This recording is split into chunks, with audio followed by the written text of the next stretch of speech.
estimado Pepe, bienvenido a Mindcast. Gracias, Eh, gracias. es un gusto tenerte con nosotros. Este es el noveno episodio que grabamos apenas. Somos un podcast muy chiquito, nada comparado con los trabajos que has hecho tú o lo que ha hecho mi hermano, pero pues ahí vamos, estamos creciendo despacito. Es un gusto tenerte acá con nosotros. No, muchas gracias. Y entre más podcast mejor, digo, entre más voces aportando algo chido a la comunidad, creo que estamos haciendo de YouTube un lugar mejor. Definitivamente, definitivamente. No, hombre, muchas gracias. Entonces, pues mira, lo que te planteé fueron pues, que nos trajéramos unas preguntas, que empezáramos, digo, si quieres te hago una, luego me haces una y vamos platicando naturalmente. Me da mucha curiosidad, pues, conocerte. Como te comenté ahorita que antes que empezáramos, ya van, digo, se me fue la cuenta, ¿no? Dije número, dije 50 personas, pero seguro más, que me han dicho, Mateus, tienes que hablar con Pepe, con Hobbit de mi gala, ¿verdad? Tienes que platicar con él. Ah, un Eh, honor. Hay mucho que tienen ahí en común, que platicar, que conocerse. Y la verdad es que sí, sí ha traído muchas ganas. Y ahora se prestó con Nimbus, que ahora vamos a dar una conferencia acá en Monterrey, que Sí, vamos para Monterrey. Ahorita les contamos, ¿no? ahorita les contamos, claro, claro, va a estar muy chido. Y de hecho, una de mis preguntas está enfocada a esto. Pero vaya, digo, para, pues, la verdad, conocerte un poco mejor, digo, la primera pregunta que te quería hacer es, ¿quién eres y cómo terminaste dedicándote a lo que te dedicas, ¿no? O sea, ¿cómo acabaste en este mundo nuevo, ¿no? Híjole, es una historia larga. Dale, no hay prisa, ¿eh? Yo también ya acabé por hoy, le podemos dar Bueno, tendido. entonces, em, por alguna razón, siempre quise ser escritor. Fue como el primer talento que desarrollé y ya ves como en la infancia, ¿no? Que cuando haces algo bien por pura, eh, por puro reforzamiento positivo te enseñan a seguir haciendo lo mismo. Entonces, no sé, desde muy pequeño aprendí a escribir y eso ha sido como mi mayor virtud, supongo, ¿no? Constantemente le recuerdo a mis amigos goliardos, antes que nada somos escritores. Los goliardos son un taller de literatura fantástica al que asistí cuando tenía 13 años, desde los Ah, 13, imagínate. qué chido, Eh, qué chido. David, que tiene mi edad, está en ese taller desde los 15, pero ya no coincidimos. ¿Quién es Eh, David? Amigo tuyo ahí de ese taller. David es otro de los migalos. Ah, otro solo. Ok, ahorita Somos nos platicas también tres, de mi. David, el Santo y yo, nos conocimos en el taller de H. Pascal.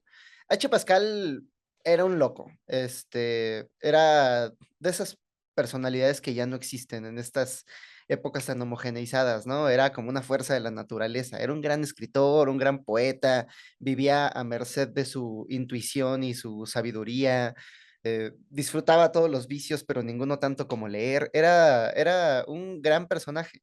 Eh, yo siempre tuve el problema de que no le entendía bien a la poesía, lo leía y decía, estas payasadas que, pero cuando Pascal recitaba en voz alta poesía, el que claramente me acuerdo es Temblor de Cielo, el texto con el que termina el poema de Altazor, me cambió la vida. Como que le entendía mejor cuando él lo narraba. Y nada, en ese círculo me fui desarrollando. Era un taller literario, pero era brutal.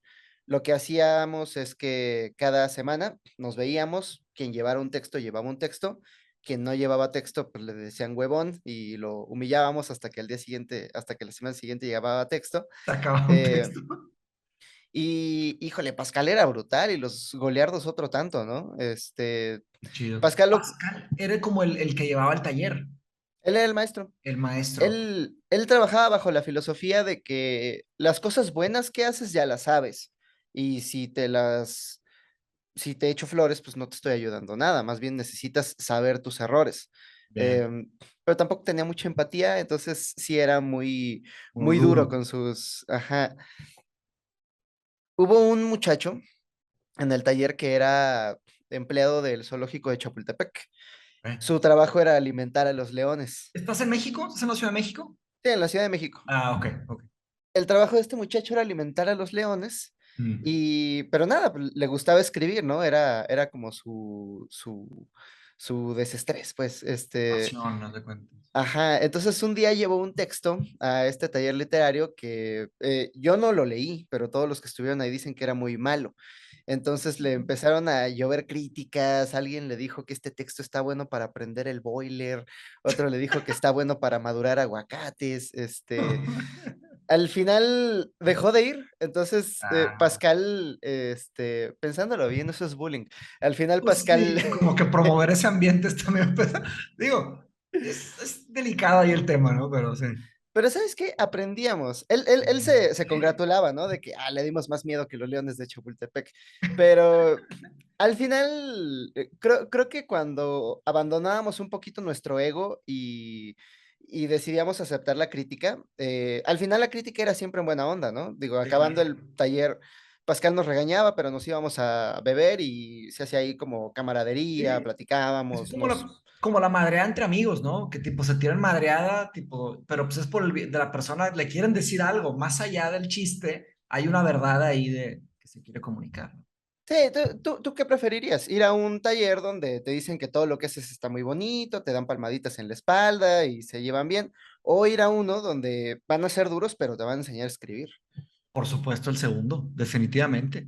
Y eso es una cosa que se ve bastante hoy en día, ¿no? Hay personas que ya prefieren el primero y vivir en una inocente, ¿verdad? Como que una nube, ¿no? Cómoda. El otro día estaba pensando eso acerca del arte Sí. y acerca de... bueno, sí que te adelanto.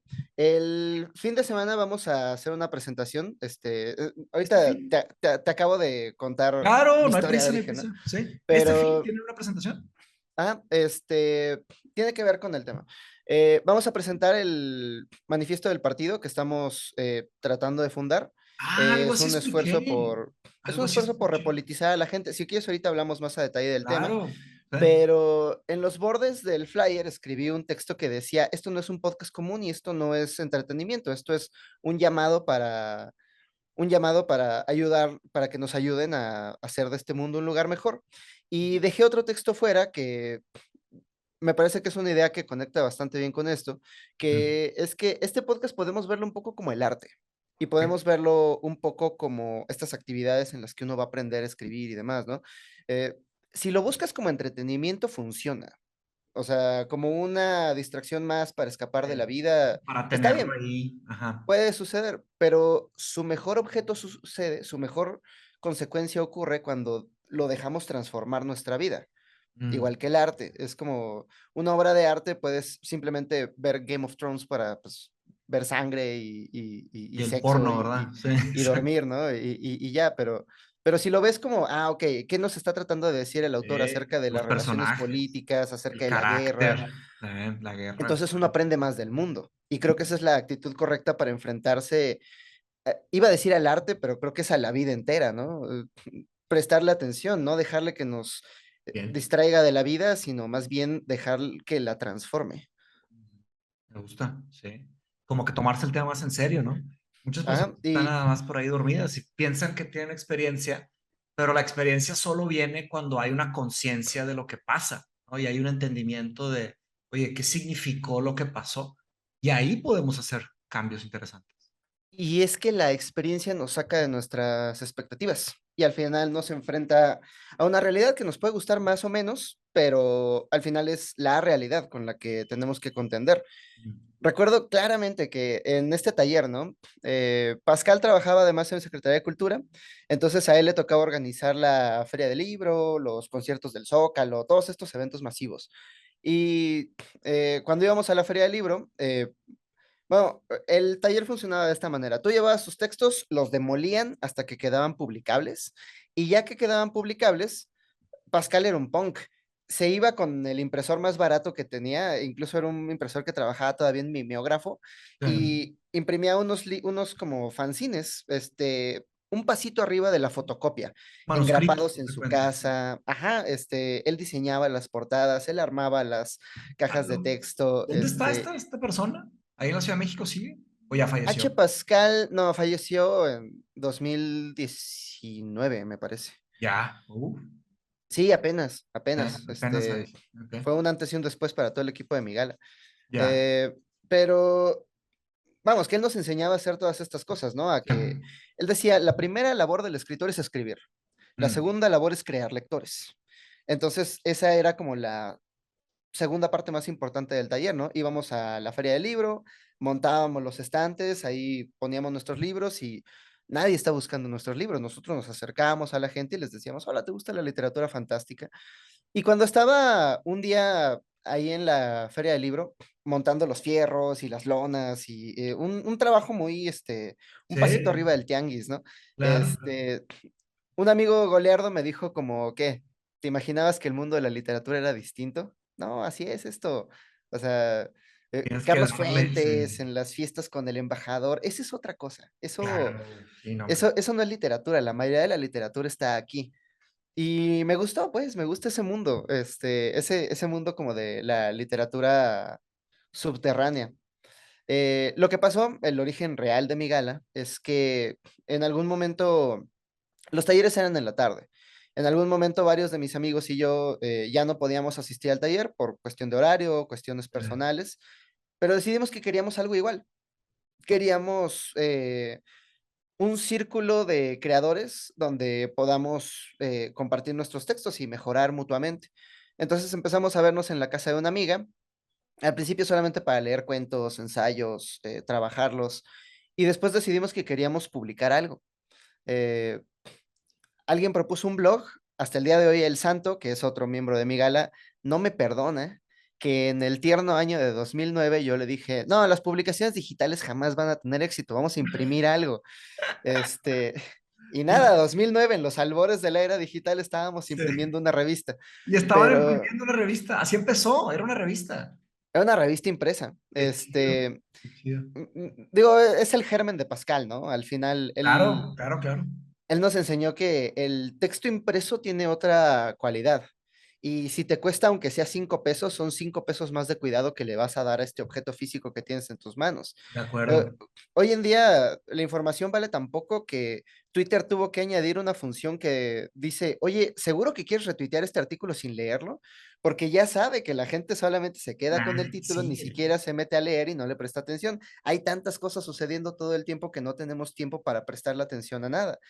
Pero si vas a la feria del libro y conoces a una persona rara que te dice, oye, ¿te gusta la literatura fantástica? Mira, aunque le hayas dado así 50 pesos para que se aleje de ti y te deje en De paz, que al ya. final, ajá, al final te vas a tu casa con un pedazo de papel que dices, bueno, ya pagué por él, vamos a ver qué hay en él. Exactamente. Por lo menos le das un momento ahí de silencio para entenderlo. Sí. Digo, eso espero, ¿no? No me imagino cuántas revistas haya. Bueno, yo creo que sí, porque fíjate que una de mis mejores amigas Sí. eh, tiene un novio que vamos mucho a fiestas y demás, y ya nos conocíamos, ya éramos muy cercanos, y hasta hace un par de meses me empezó a decir, güey, ya sé de dónde te conozco. Me dice, estaba en la venta de remates del Auditorio Nacional y tú estabas ahí y me insististe tanto que te compré una revista. Una- Estabas ahí de que, cómprame, compro. Qué Ajá, chido. pero se acuerda de la revista, pues, y se acuerda de los Claro. artículos y todo, yo no ¿Y puedo cómo decir era eso la de la revista? O mayoría. sea, ¿cómo era la estructura? ¿Cuántas ediciones fueron? Qué chido. En total imprimimos 10. Al principio eran textos nuestros y de nuestros amigos acerca de lo que quisiéramos. No tenía orden, ¿no? O sea, Ajá, sí, era una serie de artículos. la primera revista tenía tan pocos textos. Dicen que el sabio habla cuando tiene algo que decir y el tonto habla porque tiene que decir algo. Nosotros éramos adolescentes publicando porque teníamos que publicar algo, ¿no? Entonces, al Entonces, ¿qué era lo final, que saliera? la revista tenía tan pocos textos que en el maquetado de la revista para que salieran los pliegos completos sobraban páginas y las tuvimos que convertir como en publicidad para productos que no existían. Ah, Este, qué chido. Tipo ajá, más, más chistes, o sea, sí, el cosas. abismo de bolsillo, ¿no? Lo sacas y te puede mirar a ti, y te mira de vuelta. Ese tipo de chistes, Qué chido, tipo nicho. adolescentes. Sí, Pero yo poco a poco inventé fue una, tomando. yo ¿Mm? inventé una tienda falsa, ¿no? Con un amigo donde inventamos productos que no existe todavía tecnología para hacerlos. Y Ah, tenemos una nice. lista de productos así ficticios, güey, está súper divertido ese pedo. Oye, a mí también me gusta mucho la literatura fantástica. Yo de hecho, compartimos eso. Yo también inicialmente quería ser escritor de literatura, ¿no? Pues, por El Señor de los Anillos, por Harry Potter, por todas estas grandes obras, pero también la Ilíada, la Odisea, todas esas grandes mitologías que se han escrito por ahí que me tocaba leer. Y claro, por las películas, ¿no? O sea, por Sí, todos claro. los universos que se creaban en el cine. Yo quería escribir, por supuesto, Game of Thrones, ¿verdad? George R. R. Martin, Stephen King, bastantes lecturas que me ha aventado por ahí y de hecho hice un tip, y Lovecraft, ¿no? De terror. Me gusta mucho el Ah, terror. Lovecraft es su propio género. Sí, es un propio género, el terror cósmico, ¿no? De hecho, hice una novela, según yo, ¿verdad? Seguro está pésima, pero llevo como seis capítulos. Bueno, los escribí, dejé de escribir, ¿no? Fue hace unos cuantos años.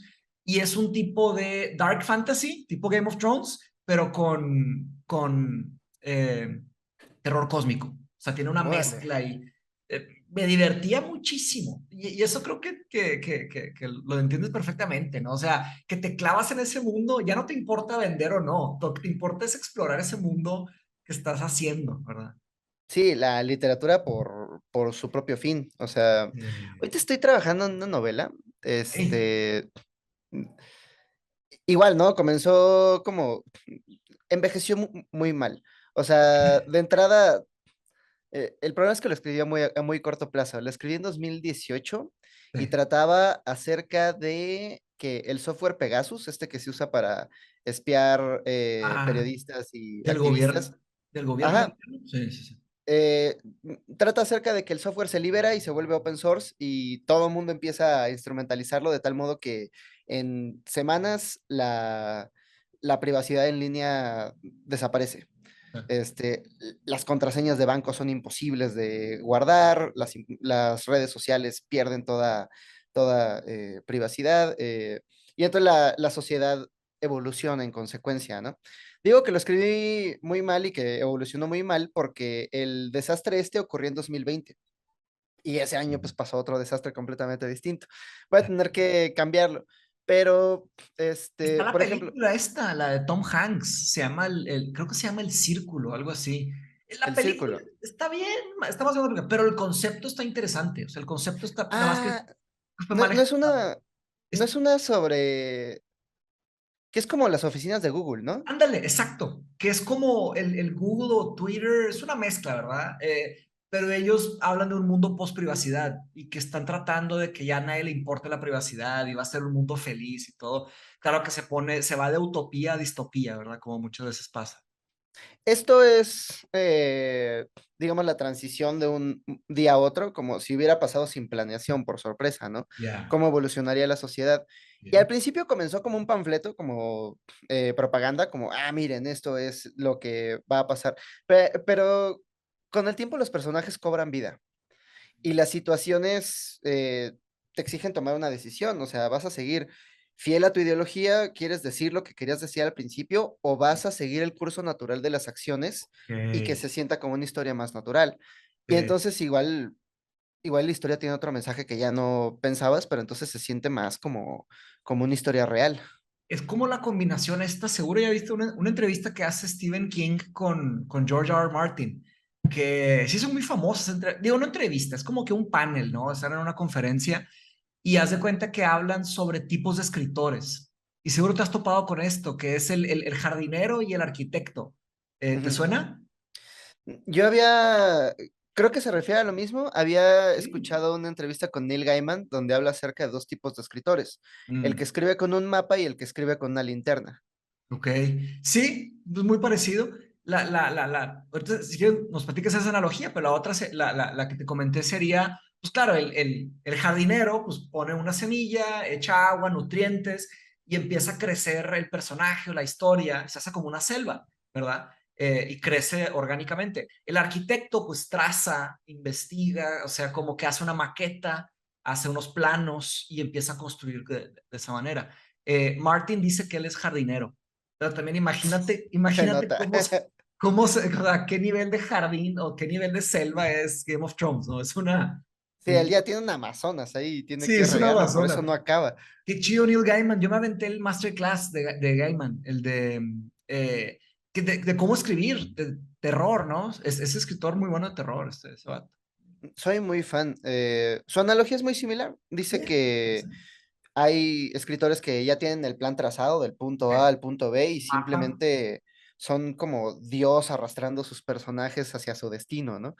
Y por otro lado, hay otros escritores que escriben como si estuvieran en un bosque lleno de neblina, con una linterna que para colmo no apunta tan bien, y Qué pues van chido. descubriendo a cada paso que hay adelante. Así le hice yo, así es mi, mi novela. Y haz de cuenta que agarré, cada capítulo es un personaje y hice una rotación de personajes, tipo Martin, ¿verdad? Que Game of Thrones, el Song of Ice and Fire es así. Pero claro que se me hizo un desmadre, porque aparte metí viaje en el tiempo, es una familia que son varias generaciones, entonces se me hizo una confusión. Y al fin de cuentas se lo enseñó a un amigo que él publicó un libro de ciencia ficción. Me dijo, mira, no está mal, pero tienes que dividir más los capítulos. Como que los traté de hacer como historias muy largas. A ver si un día te lo mando, a ver si te interesa, que le eches un ojo. Traje- Rólalo, justo Mm. estamos en proceso de conformar una editorial. Ah, qué Si quieres, chido. ahorita te cuento. Súper. Pero ya que terminemos de publicar nuestras locuras, sí me gustaría acercarme a otros escritores, otros creadores de contenido y Claro. mostrarles otra manera de hacer editorial, ¿no? Uno más de los proyectos de mi gala. Ya sé Este, cuántos traen. Qué chido, qué chido. Felicidades. eh, te estaba contando, ¿no? Nos conocimos en el Sí. taller literario, Ajá. hicimos una revista impresa. eh, Tuvo un éxito moderado. Por moderado me refiero a que alcanzábamos a vender todas las revistas y con esas imprimíamos la siguiente y por lo menos nos mantenía activos, ¿no? Nos mantenía escribiendo. Ahí es donde empecé a volverme más cercano con David y el Santo, pero pues ya ves como la edad joven, ¿no? Saliendo de mi adolescencia, entrando a los 20, decidí que quería una carrera en algo, entonces entré como soy escritor, me gustaba la publicidad y me gustaba el periodismo, pero el periodismo en México, además de peligroso, casi no paga. Sí, compa, es Este, lo que te iba a decir. Aquí el peligro entonces es me, despertar muerto. Sí. sí, entonces me fui por la vida fácil y agarré la publicidad. Y yo lo estaba racionalizando como de, sí, aquí voy a ganar dinero para imprimir más revistas. Y no es cierto, en el ganar dinero se me iba todo el tiempo y toda la energía, ¿no? Y al final la Migala se convirtió en un blog donde cada que teníamos tiempo o cada que teníamos interés escribíamos algún texto. Algunos sí le metieron mucho esfuerzo, pero pues yo estaba ahí persiguiendo la carrera de las ratas, ¿no? Estaba ahí Sí, el rat race, estar ahí a- dándole. aprendiendo a mentir profesionalmente. Sí, Este, vato, sí. Yo trabajé en ventas muchos años y en gran medida de eso se trata. sí, o sea, ahorita ya no puedo mirar a los productos como los miraba antes, ¿no? Antes Mm. veía como Match 3 con un, Pues, un rastrillo, ¿no? Con este, tecnología Razor Sharp. Esta tecnología Razor Sharp no existe. Generalmente había un personaje como yo en un escritorio, desvelado además porque dormíamos muy mal, preguntándose cómo le digo esta cosa para que, bueno, ya, Razor Sharp en inglés porque vende más en México. y estabas en mercadotecnia en ese tiempo, ¿o no? Fui diseñador mucho tiempo Diseñador de y mercadotecnia. eh, esto ya se lo conté a tu hermano, pero yo lo que hacía es que, Mm. eh, punto, me pasaba un año como trainee de diseño. Me hacía de un portafolio, agarraba toda la chamba que podía, y ya con ese portafolio, al año siguiente pasaba a otra agencia y les decía, sí, soy diseñador junior. Me pasaba ahí un año como diseñador junior, me hacía de más portafolio, me iba a otra agencia, sí, soy diseñador senior. Al siguiente año ya era director de arte y un año después ya era director creativo, en 5 años. Entonces el secreto de mi éxito profesional ha sido la mentira. Eh, pero Pues luego me sí, cansé, te hartaste. este, no, no es cierto, ni siquiera me harté, estaba yo más metido en la basura ideológica que nunca y me metí a trabajar a un medio de comunicación que se llamaba BuzzFeed. Eh, BuzzFeed. Son Ah, BuzzFeed, sí, sí, sí, BuzzFeed. Una página, listas de ¿no? memes, Grandes. sí, sí, sí, eh, Son grandes. Sí. eran grandes, Ah, neta, ya no traen nada, o sea, ya no son grandes. pasaron por muchas etapas, Aquí está Al BuzzFeed. principio me interesaba porque era como unos güeyes que compartían memes y el chiste se les salió de control. Entonces empezaron a abrir oficinas en todas partes del mundo, pero el absurdo de nuestra época, o sea, se llama BuzzFeed. Es como el feed donde te enteras de todo el buzz. O sea, es como Sí, claro. Con ruido sin ruido. sentido. Y luego BuzzFeed abrió un sitio de noticias, BuzzFeed News. Entonces es como el ruido de las noticias. Este, Aquí lo pero estoy al principio, viendo, es una... Sí, pues no. Al principio estaba cool, al principio teníamos total libertad creativa, Claro. y podíamos hacer lo que queríamos, ¿no? Y yo como siempre fui medio mamador, era así como física cuántica explicada con memes, cosas por el estilo, ¿no? Eh, pero luego nos llamaron, nos llevaron a una reunión en Guadalajara, donde supuestamente íbamos a una cata de tequilas, pero después de la cata de tequilas tuvimos una charla con unos señores de traje, y ya borrachones, uno de ellos me dijo que trabajaba para la Warner Brothers y me dijo, We own you. No, ¿Cómo? ¿Cómo que te pertenecemos? Y dice, sí, acabamos de comprar es la empresa. neta. O sea, Es, eran los dueños de BuzzFeed. Sí, ahora eran los dueños Eran los de la dueños. empresa y como tal cambiaron los lineamientos completamente, ¿no? Llegó un loquito al poder que dijo como, a ver, la competencia es lo que crea la productividad, entonces vamos a ponerlos a competir. Antes hacías 2 textos, ahora vas a hacer 4 al día. Antes hacías esto, ahora vas a hacer esto otro. Y Y nada, se volvió un... apretaron las tuercas de todo y se puso Ajá, por así. eso antes era un medio interesante, tanto que abrieron una central de noticias y no estaba mal, ¿eh? O sea, aquí en México contrataron a Rafa Cabrera, que es uno de los mejores periodistas que existen. Ok. Es el que destapó el desmadre de la Casa Blanca de Peña Nieto. Eh, Ah, Cuando me platica cómo lo hizo, dice wow. que un día estaba en el Oxxo y ve una foto de la esposa de Peña Nieto posando en una mansión y dice, a ver, Y ¿cuál esa será esta casa. mansión? Abrió la revista, se puso a investigar y en una semana llegó a la verdad y No, destapó hombre. uno de los escándalos que destrozaron la presidencia de Peña Nieto. O sea, cuando hablo con mis amigos punks y anarquistas y con sus estoperoles y sus pelos de picos, pues sí me parecen muy valientes y muy revolucionarias Sí. sus consignas, pero ninguno de ellos ha hecho algo tan antisistema como este señor de pantalones caquis y camisas a cuadros hizo con su labor periodística. Ese es un verdadero punk. Sí, está cañón. Porque pues tiene mucha más repercusión, algo mucho más profundo, más amplio. Eh, Ahora, mis respetos para esos tipos de trabajos, ¿eh? O sea, porque seguro le cayeron amenazas o corrió no, riesgo. una vez, perdón, mis perritos No están... pasa nada, no pasa nada. Es parte de acá también tengo a Lara, ahorita igual y también ladra, pero bueno, aquí está A ver, acostado. déjame sacarlos y ahorita Dale, te dale. platico, ¿va? Sí, déjame, le pongo pausa. Va, listo. Volvemos. ¿Me estabas contando entonces?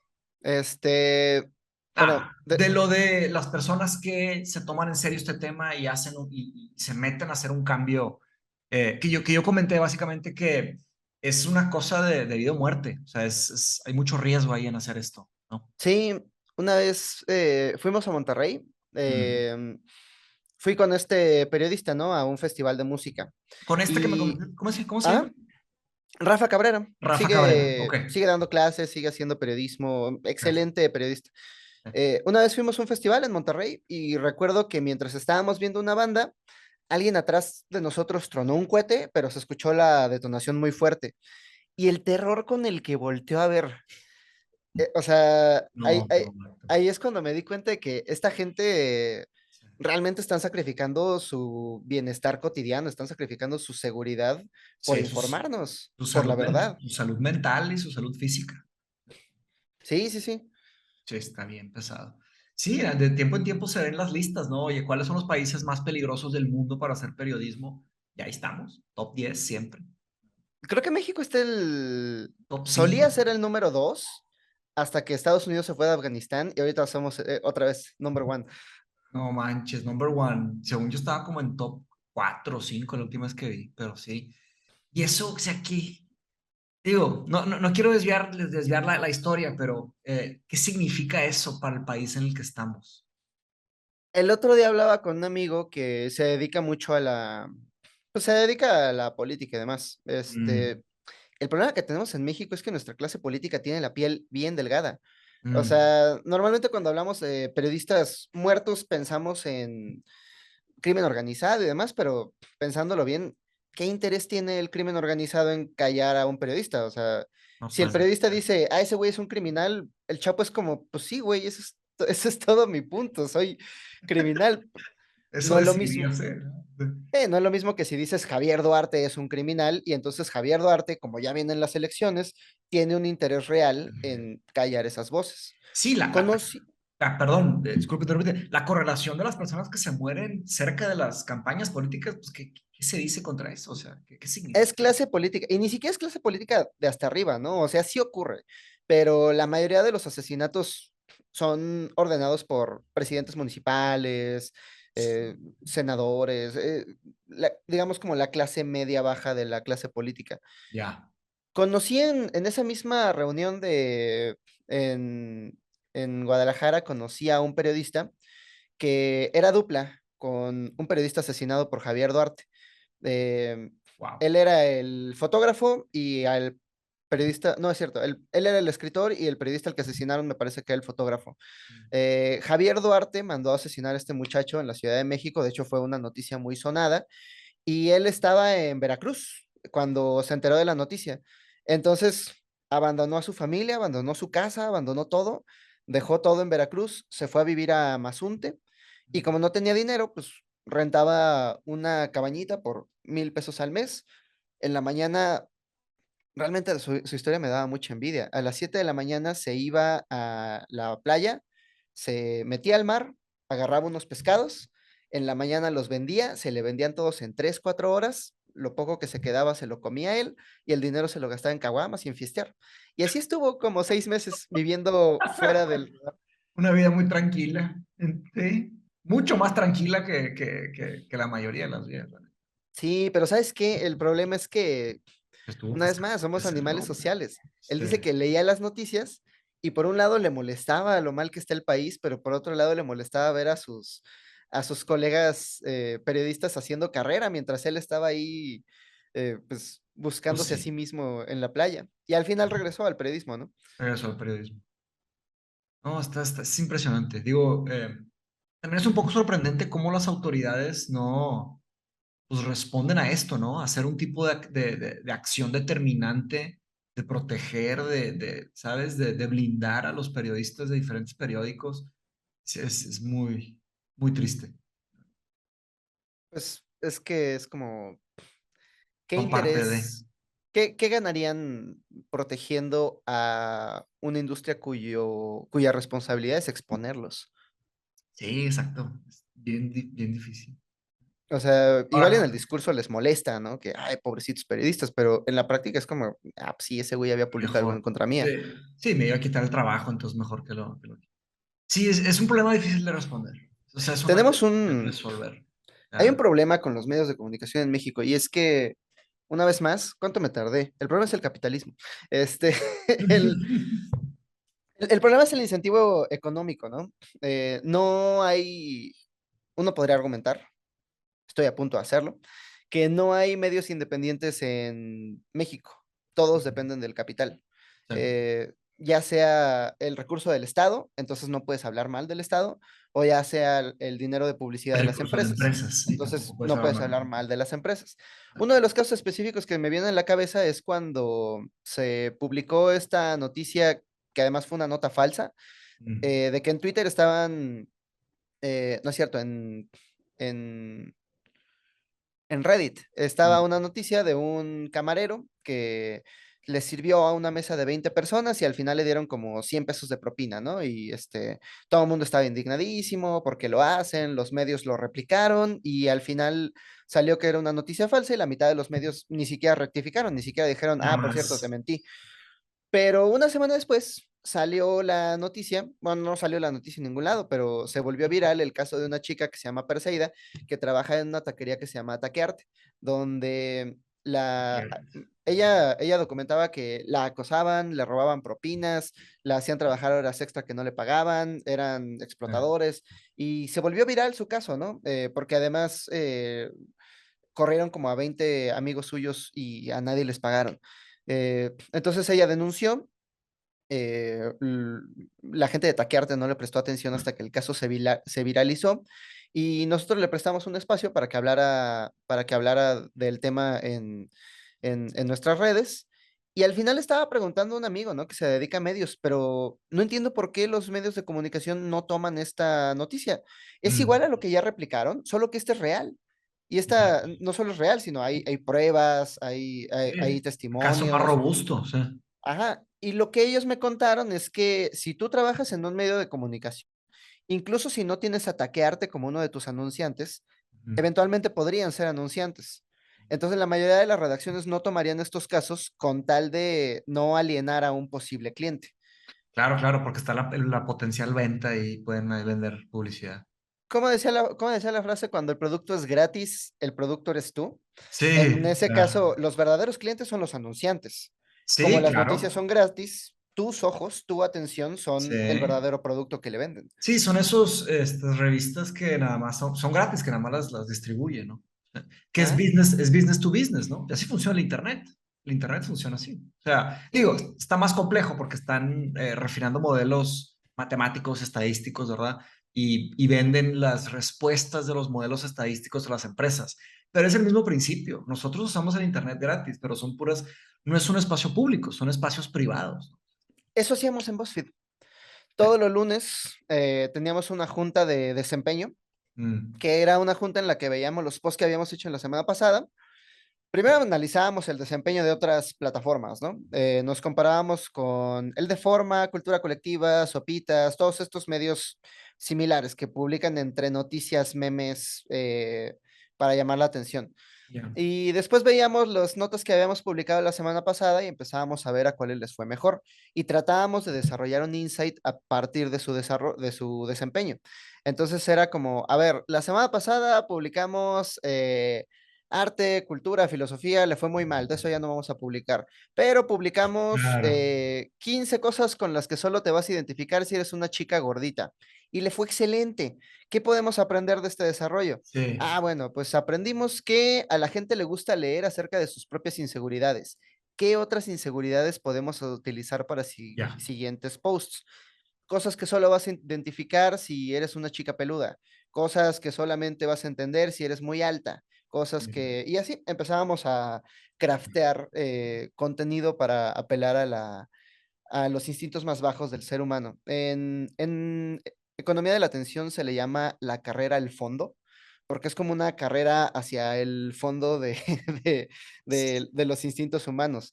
O sea, Ok, pon tú que si en el universo, como dice un amigo, en el universo donde hay Yakult de 600, en el mundo perfecto, estaríamos apelando a la razón y estaríamos apelando al desarrollo de nuestras mejores capacidades, pero sí. eso no requiere eso no recibe tantos clics. Ajá, es Entonces, lo que menos recibe clics. entonces nos vamos cada vez a cosas más básicas, ¿no? Sí. Ok, no estamos acostumbrados a pensar en ideas, vamos a pensar en personas. Esta es la nueva novia de Piqué, este es el nuevo novio de Shakira, este es lo tal. Y Sí. cuando ya las personas, el mercado de las personas está sobresaturado, entonces te vas a algo todavía más básico, te vas como al instinto, al Sí, a los enojo, miedos, a los a las deseos, a inseguridades, la a las cosas sexualidad. que apelar ya no al individuo que habita dentro de ti, sino al cuerpo de carne en el que existes. Apelar Sí, a... al cerebro más primitivo, ¿no? O sea, el cerebro más brutal y antiguo. Ah, también el tema de la violencia, todo eso.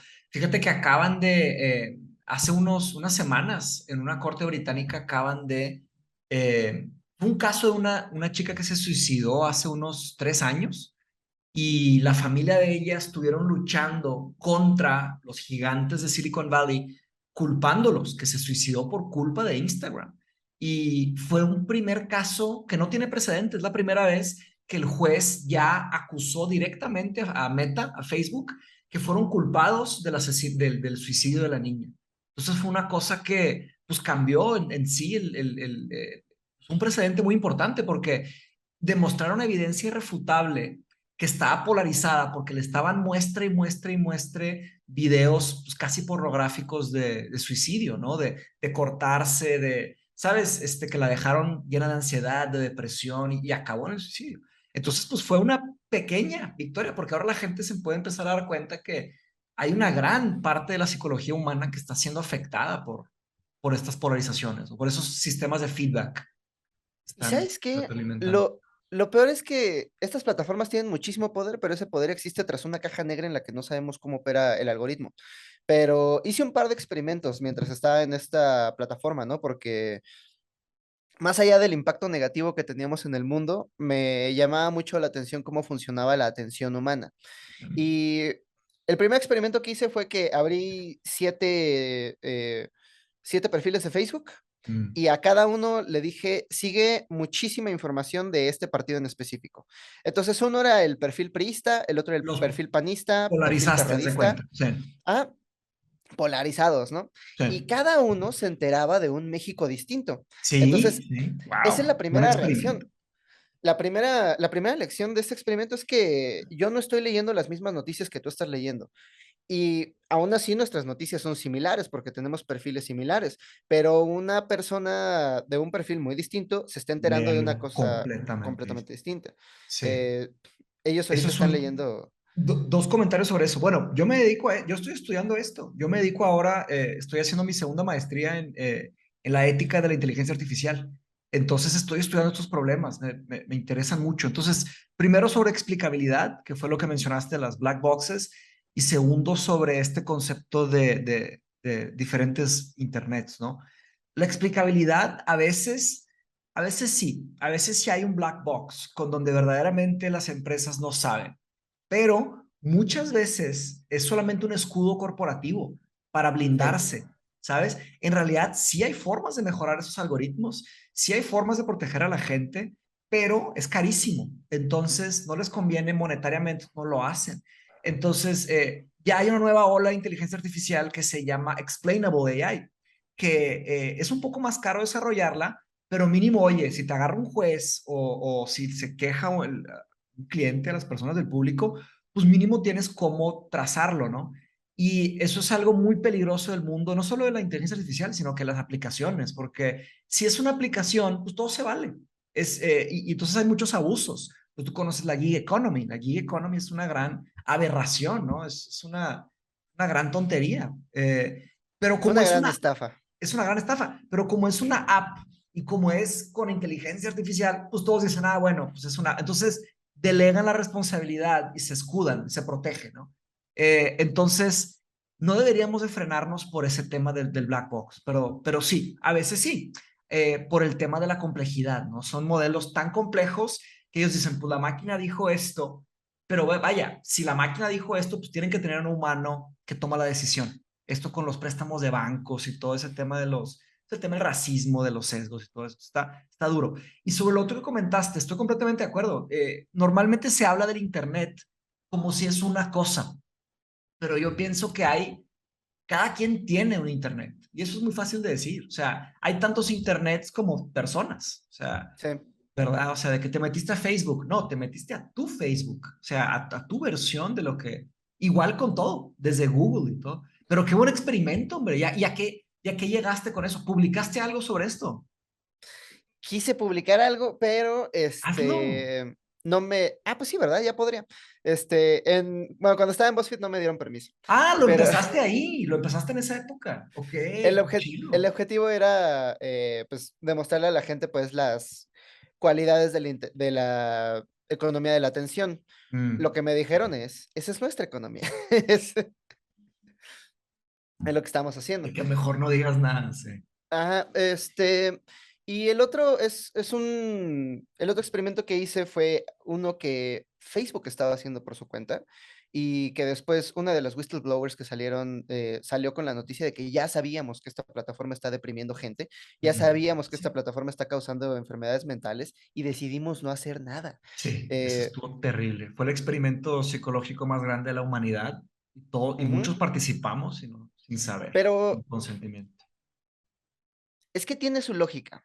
Y una vez más, ¿cuánto me tardé? Bueno, el problema es el El capitalismo. capitalismo, sí. Este, Porque vende, porque sí. Ajá, hice el experimento en el que igual tenía eh, tres plataformas, ¿no? Tenía un perfil que solamente me va a mostrar cosas chistosas y a todo lo que me salga le voy a dar me enjaja. Otro perfil que solamente me va a mostrar noticias indignantes y a todo le voy a poner me enoja. Y otro que solo me mostraba como puedes creerlo, es un género real, memes de depresión, memes de gente deprimida, y a todo lo que me salga, pues le voy a poner, me entristece. Pues me deprimí. Mientras hacía, en el transcurso Neta, de ah, verdad. sí, el algoritmo decía, ¿te gustan las cosas tristes? Entonces te voy a Y dar ahí te más va. cosas tristes. Exacto, es Y, que siempre exagera lo que sea.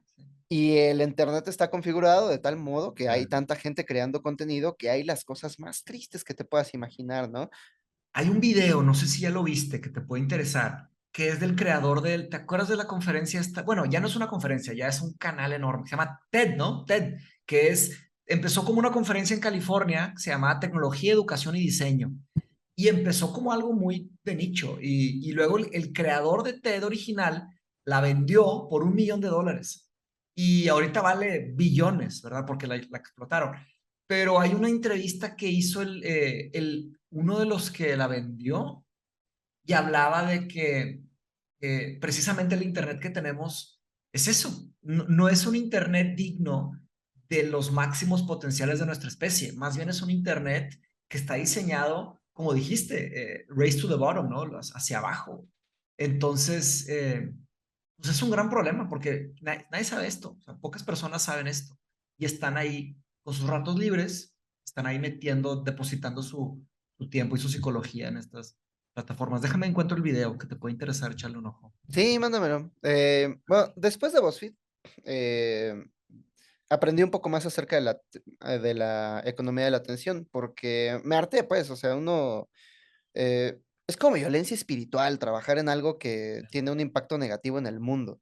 Uno viene a la Tierra como con la esperanza de dejar un mejor planeta del que se encontró, pero Sí, si el único modo que tienes para ganarte la vida es empeorar al mundo, es violencia espiritual. No puedes vivir así durante tanto tiempo, o bueno, al menos yo no puedo, ¿no?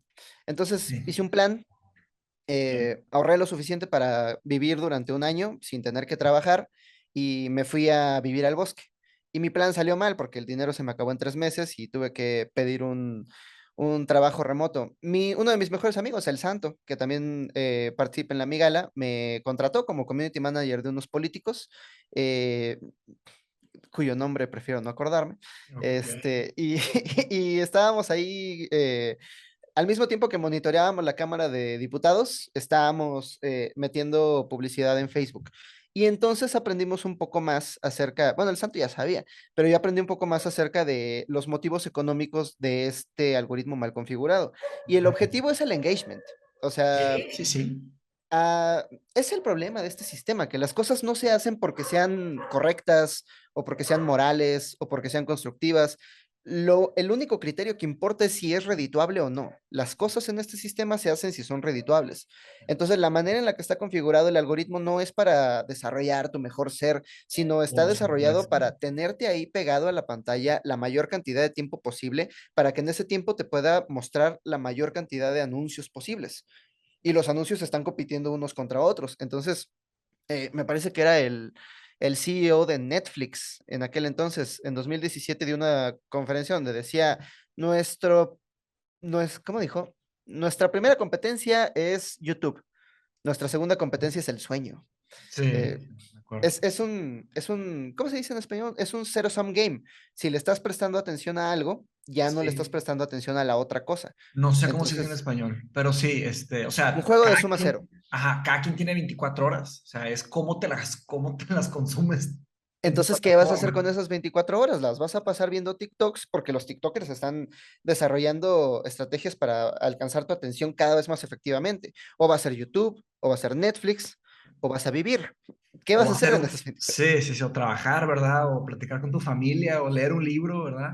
O estar en silencio viendo un árbol, ¿sabes? O sea, es muy difícil, muy Sí, triste. tengo un video sobre la meditación en el que le digo a la gente que ¿sabes cómo me siento?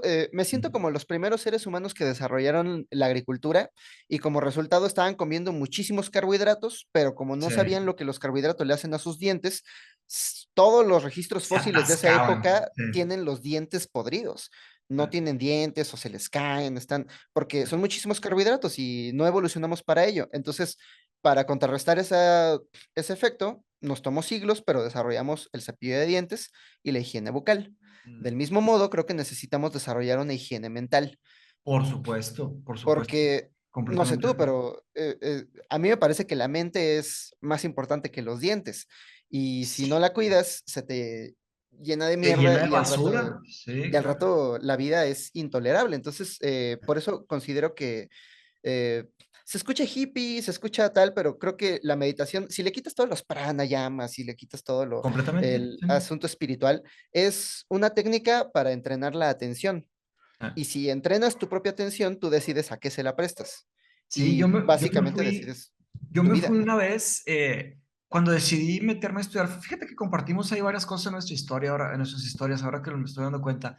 Yo también decidí renunciar de mi trabajo corporativo que llevaba 6 años en ventas internacionales y me decidí dedicar a la filosofía. Yo llevaba Qué chingón. muchos años estudiando. Claro que lo que te dicen es, te vas a morir de hambre, lo primero que te dicen.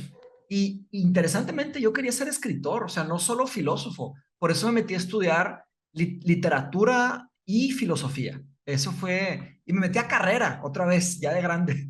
Estaba con puros chavos de 18 y yo tenía como 25, 26, algo así. Y me aventé un año de carrera de literatura y filosofía y luego metí a la maestría de filosofía después de un año. Ese fue mi plan. Pero así como lo que tú hiciste, renuncié, o sea, junté una lana, renuncié. Claro, me dio mi mamá, que soy eternamente agradecido, si no, no hubiera podido avanzar, pero a fin de cuentas logré salir adelante, ¿no? Y bueno, lo de la meditación. Cuando decidí hacer estos cambios, mi mamá me recomendó hablar con una doctora que fue maestra suya, que trabajaba con una materia que se llamaba administración del conocimiento, que no era exactamente, no era un tema capitalista o de ventas, más bien es el conocimiento que tienes, cómo lo administras, cómo lo usas, para qué lo tienes, qué desarrollas, qué haces con eso. Y me recomendó una cosa muy interesante, me dijo, Mateus, tú que te quieres dedicar a pensar, tienes que aprender a no pensar, tienes que aprender a calmar tu mente. Y me dijo, deberías de hacer una técnica de meditación que se llama Vipassana. Y a mí me dio mucho miedo porque era irte 10 días en silencio, era muy radical. Y me la aventé. Yo dije, no, hombre, no voy a hacer una secta y ya me van a meter todo. Porque aparte era gratis. Estuvo impresionante porque muchos de esos retiros te cuestan de que un dineral y dices, no, pues es un negocio. Esta no, esta era gratis. Te dan 10 días gratis, te dan comida, hogar y nada más puedes ir una vez. Si quieres ir otra vez, tú tienes que cocinar, tienes que ayudar Ah, qué ahí. chingón. Sí, está súper chido. Y esa técnica es la técnica original budista. ¿Dónde es esto? Esto es en todo el mundo. Hay Vipassana en la Ciudad de México, hay Vipassana aquí por Monterrey, pero también hay en Tokio, hay en Barcelona, hay en San Pablo, hay en todo el mundo. Luego te paso la página, y yo dije, pues va, a ver, y tienes que estar en las cinco nobles verdades budistas, que es, pues primero, nada, no puedes decir mentiras, entonces no hablas, no hablas por 10 días. Segundo, no puedes matar ningún ser vivo, entonces pues comes comida vegetariana. Claro, se podría contraargumentar que las plantas, ¿verdad? Pero total, no comes dieta vegetariana, Nada del reino animal. nada de reino animal, exactamente, nada de sexo ni masturbación por 10 días. Otra era nada de tecnología, entonces pues te quitabas todo el celular, todo ese tema. Ahí Y está la mitad de los beneficios, ¿eh? ajá, exactamente, para nuestra generación, ¿verdad? Y había una otra, ahorita me acuerdo, pero tal, eran cinco. Entonces, básicamente, estabas en 10 días en silencio con estas cinco nobles verdades. Y es una técnica, me recordaste mucho eso, porque no es como que te van a enseñar religión o filosofía o teología, simplemente es una técnica para controlar tu mente. Y estamos hablando de una técnica que milenar, es un tema muy, muy antiguo. Y sí, claro, después salí de eso y lo que te recomendaban ahí era que meditaras por lo menos una hora al día, pero yo dije, pues no tengo tiempo para meditar una hora al día. O No, sea, no es mucho. Yo medito 20 minutos al día ok, y se me hace mucho. sí, sí, está chido. Lo que aprendí fue la técnica, entonces de tiempo en tiempo, pues medito, o sea, poquito, pero qué padre que lo haces todos los días. Creo que es una solución muy buena para muchos de los males que hay en el mundo hoy. Tengo una técnica que he estado desarrollando a lo largo de los años, desde que me fui al bosque, ¿no? Em, Digo, cada quien es distinto, entonces cada quien debería desarrollar su propia técnica, pero llegué a la conclusión de que hay momentos para aburrirse y momentos para meditar, Mm. y ninguno tiene que ver con ver una pantalla, ¿no? Creo que cuando estás a punto de experimentar una realidad sensorial placentera o de la que quieres obtener algo, es un buen momento para meditar, para contar tu respiración, para ponerte en contacto como con tus sensaciones físicas y el momento presente. Yo cuando estoy a punto de comer en un restaurante muy chingón o cuando voy a ver a alguien que quiero mucho y quiero estar presente en la conversación, hago esa meditación, ¿no? Para poder estar presente. Eh, pero no creo que valga la pena estar presente, por ejemplo, en el metro, ¿no? Que es que es una experiencia horrible. Ese creo Ya, que es un excelente momento para aburrirse, sí, para mirar al techo y pensar en pendejadas y dejar que un pensamiento se junte con el otro. Y ahí en la colisión de pensamientos es cuando uno tiene sus propias ideas. La sí. mayoría son puras pendejadas, pero de ahí De viene el repente sale pensamiento algo y original. lo anotas. Sí, Uno tiene que hacerle como los buscadores de oro en el río, ahí como colando las piedritas hasta que sale una pepita de oro. sí, Así son los pensamientos. Pero la meditación es el primer paso, porque, no sé, yo le quiero decir a la audiencia, presten atención a su tren de pensamientos un rato. ¿Cuántas de esas son palabras tuyas? ¿Y cuántas de esas son la voz de alguien más? sí, Personalmente, yo estoy escuchando la voz de alguien más todo el tiempo y es sí. como ¿sabes? Lo Siento que este que cuadro que estoy viendo es como la metáfora perfecta de ese proceso, porque así alrededor de tu cabeza se ven como todas esas voces que un chorro de conforman tu voces, sí, pensamiento. sí. Así me siento todo el día, ¿no? Marco Aurelio por un lado me dice, sé virtuoso, y del otro lado, y del otro lado está Camus diciéndome, bueno, sí, pero la vida es absurda. Pero hasta que no le pongo atención a mi A tu propia respiración, voz. Sí. es Fíjate cuando ya que puedo sentir quién soy yo. dos cosas sobre eso. Una de Vipassana que hablan de que antes de irte a dormir, acuéstate y observa tus pensamientos. Y te vas a dar cuenta que la gran mayoría no son originales de uno, son cosas que vienen y está conectado con lo que dices. Y lo otro que te digo, el otro es una pregunta que te quería preguntar, ¿cómo estuvo este tema en el bosque? Platícame de esa experiencia, porque ahorita al principio de este año, para entrar a la maestría, tenía que escribir un ensayo argumentativo, ¿verdad? Filosófico y sobre inteligencia artificial. Y la decisión que yo tomé fue escaparme del mundo. Haz de cuenta que agarré una cabañita bien económica, no tenían internet. O sea, obviamente, no había 4G, no había internet y no tenía luz. Estaba completamente desconectado del mundo. Eh, Agarré papel reciclado, ¿verdad? Imprimí como 40 ensayos y me fui solo. No fueron 10 días, fueron como 7 días. Y me quedé ahí leyendo, leyendo, leyendo. Y con eso que me condensé de lo que leí y escribí, acabé escribiendo el trabajo. Entonces, no sé cómo estuvo tu experiencia en el bosque. ¿También te desconectaste de electricidad y de todo? Porque me interesan esas situaciones. Pues yo no quería vivir en el bosque, yo quería vivir sin trabajar. Y me puse a buscar como rentas más asequibles que la mía, porque lo más caro en la Ciudad de México es vivir bajo techo, ¿no? O sea, es carísima la renta. Entonces dije, bueno, con una renta así no puedo vivir, más bien. Y entonces me cayó el 20, ¿no? Puedo vivir donde yo quiera. O sea, solo tiene que ser barato. Y luego me Claro, la puse a leer las condición. noticias y es como, ok, quizá no donde yo quiera.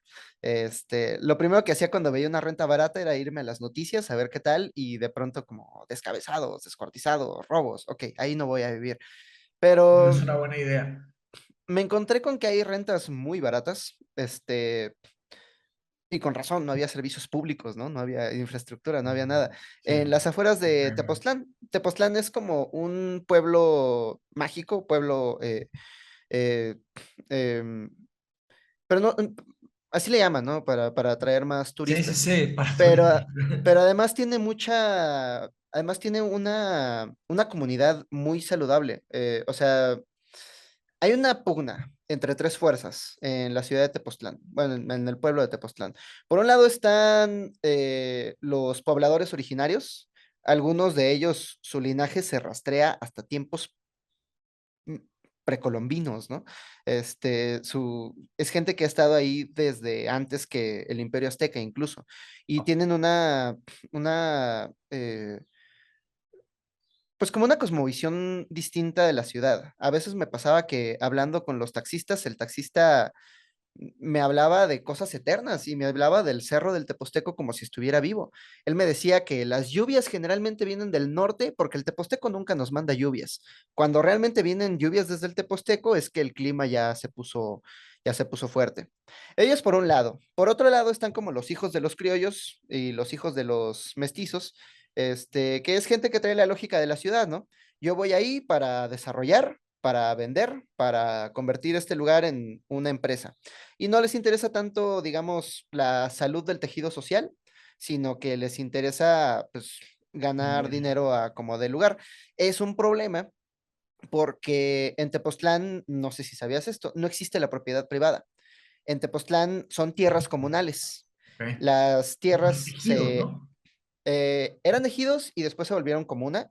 Entonces, hay un grupo de comuneros que controlan la administración de estas tierras. Tú puedes comprar derechos para desarrollar una tierra si convences a los comuneros, pero si a los comuneros en la defensa del pueblo, idealmente, les parece que estás trabajando en contra de sus intereses, te pueden quitar esos derechos cuando quieran. Ok.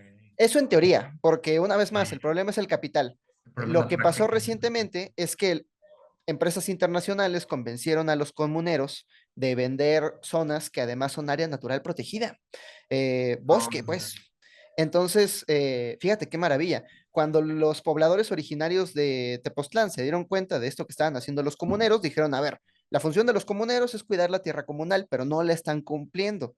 Están vendiendo la tierra comunal, entonces están traicionando su función y a su pueblo. Entonces salieron todos a las calles, tocaron en la puerta del presidente municipal, que fue el que permitió estas ventas, lo sacaron casi casi arrastrando y le dijeron, a ver, aquí tenemos un papel donde estamos desconociendo a los comuneros. Si no lo firmas, también te desconocemos a ti. Bueno, el presidente no. municipal firmó, cerraron las casas comunales por todas partes y ahorita están en proceso de definir una nueva organización comunal. Eso solamente se puede ver en lugares como Tepoztlán, donde hay poca intervención de la estructura federalista, Sí. los asuntos políticos son mucho más locales y además hay un tejido social saludable, porque algo que pasó hace poco, ¿no? Cuando los comuneros sí estaban haciendo su trabajo, el Instituto Nacional de Arqueología e Historia tiene ahí sus oficinas, ellos son los encargados de cuidar el camino hacia los basamentos piramidales del Teposteco. Se les acercó al CEA y les dijo que si querían construir un oxo, que si querían abrir un camino y luego ahí poner unos oxos.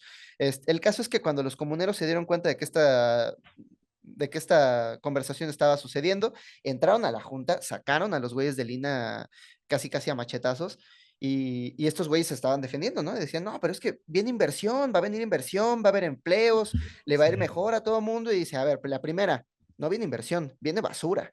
Van a tirar basura en todo el bosque. Y la segunda, no nos estamos muriendo de hambre. Y creo que ese es el factor definitivo que le da la libertad a la gente de Tepoztlán, Fíjate. que la mayoría no tiene que trabajar constantemente, no necesitan ir a una oficina todos los días, la tierra les da lo que necesitan.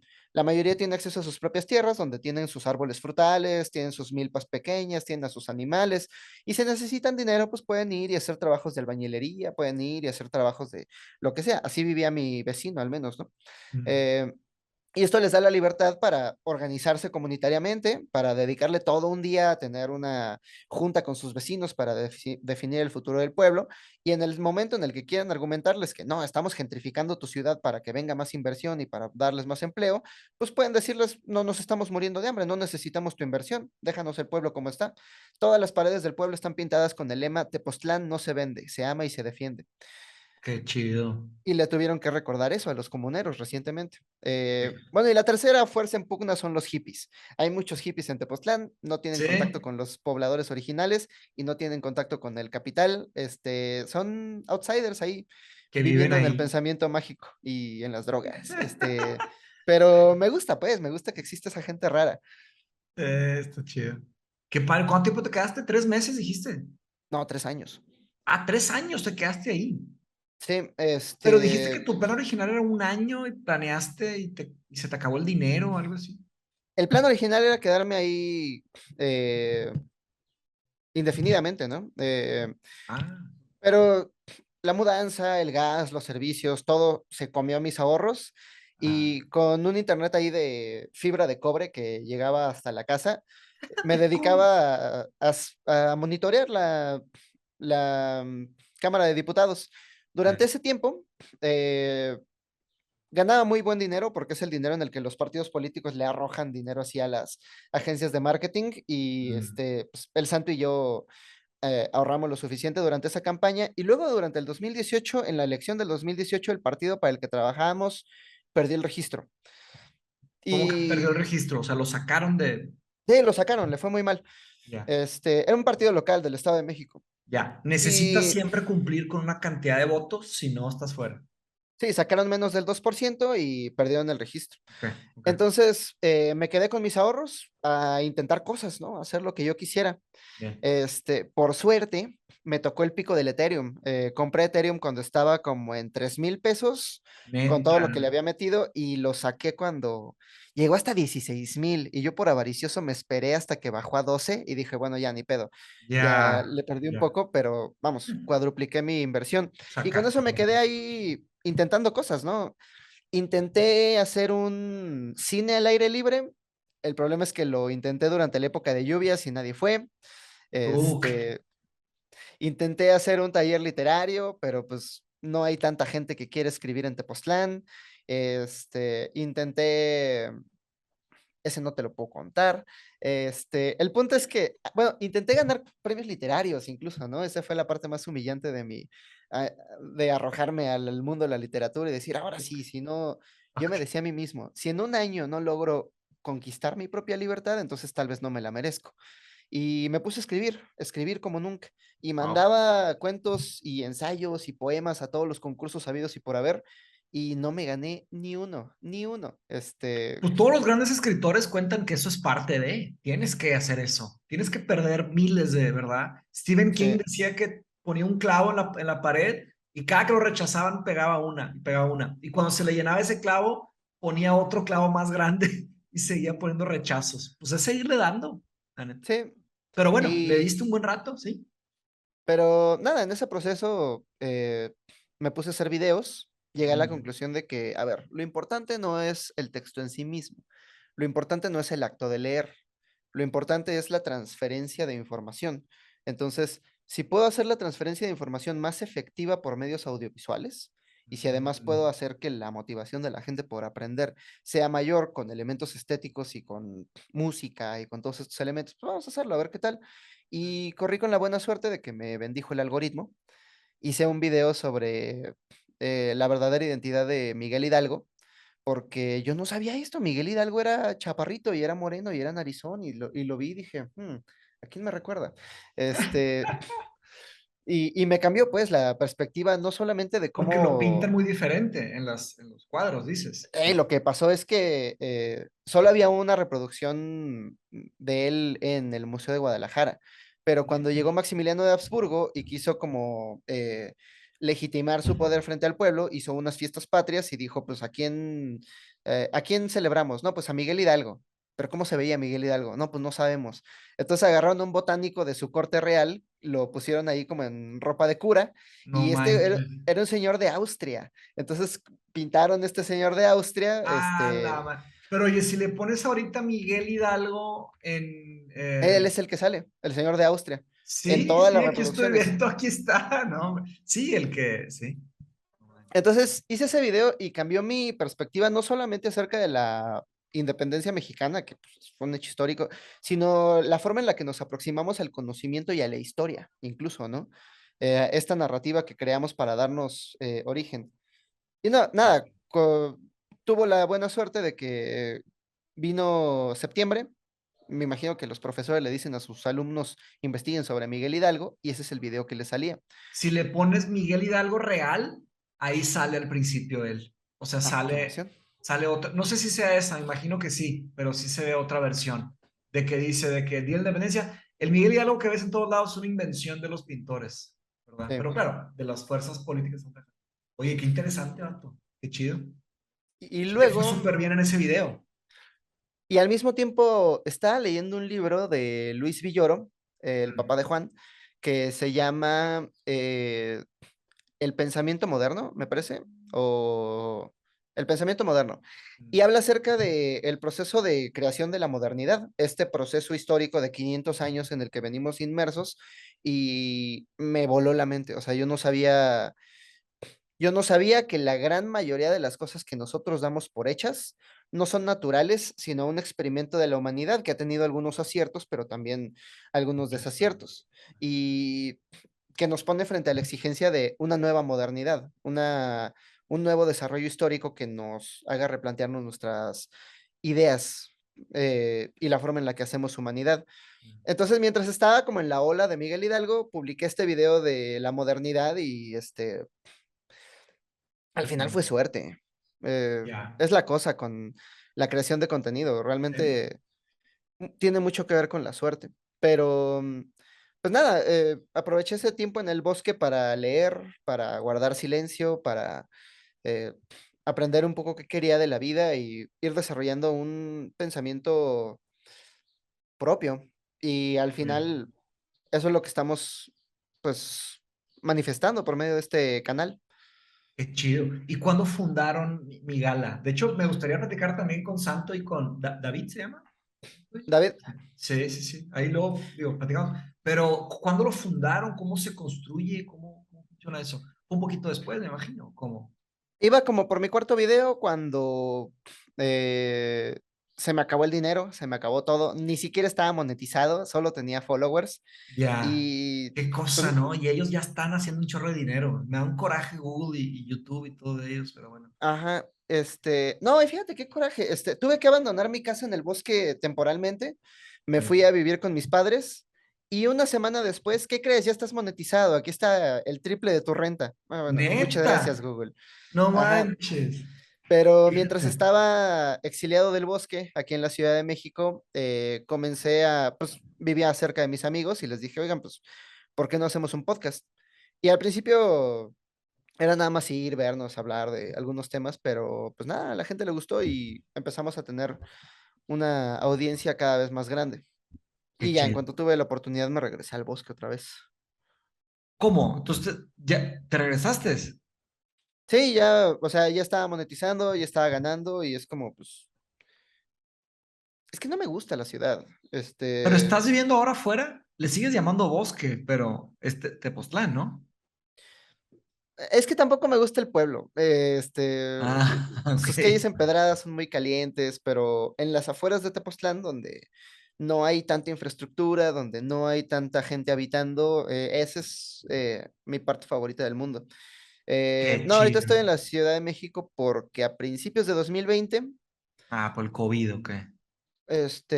además, el bosque donde yo estaba viviendo era área natural protegida, pero te digo, estos bastardos traicionando el juramento que hicieron de cuidar las tierras comunales lo vendieron y desde enero vi que la gente que compró este terreno empezaba a ir y tenían fiestas en el bosque y dejaban todo lleno de basura. Todo tirado. No, de raves y Sí, así, ok. ¿O no? no, pues era como una familia, Ah, pero ok. me llamaba mucho la atención la manera en la que educan a estos pobres niños, ¿no? Sí. Después de eso iban los niños a deforestar, o sea, y parecía como una actividad familiar que los llenaba de gozo, ¿no? Iban con sus machetes y tumbaban árboles y como no había baños, pues dejaban ahí En todos lados. lo que hacían. Entonces, Eh, en aquel entonces estaba viviendo con una chica que me decía, bueno, esta gente odia al bosque, literal vienen a matarlo y llenarlo de mierda. Fíjate. Este, Qué y yo, hueva. y yo tenía la esperanza de que la época de lluvias hiciera imposible que sus camionetas llegaran hasta estas partes tan empinadas, pero un día salí a pasear a mis perros, como hacía todos los días, y como en esa escena del Señor de los Anillos, cuando Bárbol se da cuenta de que lo que le está haciendo Saruman a su bosque, salí y Ya. todo estaba quemado, todo, No. era cenizas, o sea, un Eh. bosque donde había una biodiversidad hermosa, donde había flores, que era un territorio Oye, común, donde había árboles. tienes que platicar con este Demis de Vagaboom. Ubica su canal que va a estar con nosotros en Nimbus. No sé si viste. Sí, vi que va a estar. Sí, él está viviendo con su esposa y con su hija, también así, completamente. Están construyendo pues una cabaña en un lugar hermoso aquí en México. No es cerca de la Ciudad de México, pero lo podrías visitar un día. Igual y ahí te puedes, no sé, o igual encuentras un lugar especial para ti. Este, Estaría muy cool. sí, para él es pura naturaleza. Él decidió, creo que te va a gustar mucho conocerlo. Lamentablemente no va a estar presencial en Imbus, pero va a ser un video digital y claro, luego lo invitamos y los conocemos. Digo, me gustaría conocerte en persona, pero pues va a ser hasta noviembre, ¿verdad? Hasta el Hasta 28. noviembre. Sí, No, pues cuando quieran platicamos. qué chido. Porque, no, y me pareció bien irónico porque, pues, es un patrón común que está ocurriendo en estas zonas como rurales, ¿no? La primera generación se dedicaba a la agricultura, entonces no tenían mayor necesidad de deforestar alrededor. De hecho, la gente de Tepoztlán admira, cuida y quiere mucho sus bosques, pero la segunda generación, pues ya no se dedica a la agricultura. Sus padres agricultores les pagaron estudios, así que ahora ellos son profesionistas, se dedican a otras cosas, pero viven en la ciudad y sus objetivos son otros. Como ya no tienen el contacto con la tierra, sus objetivos son pues, los de esta homogeneidad cultural occidental que es el capital, nada más que el Sí. capital. Vamos a sacrificarle todo al capital. Todo en Entonces nombre del llegan capitán. Sí. llegan con un capital más grande, compran estos terrenos que muchas veces son áreas naturales protegidas y no les importa la biodiversidad, no les importa la historia, no les importa lo que sea correcto, lo Cultura, que la les importa sociedad. es qué puedo hacer con él. Y lo que la gran mayoría hacen es deforestar, llenar de concreto y convertir en Airbnbs para que, fíjate, irónicamente, vengan otros hippies de la ciudad a entrar en contacto con la naturaleza. A gastar y a entrar en contacto, no mames. Ajá. No, Entonces, qué me horrible. pareció muy irónico que hayan quemado este bosque para convertirlo en perros Airbnbs a principios de 2020.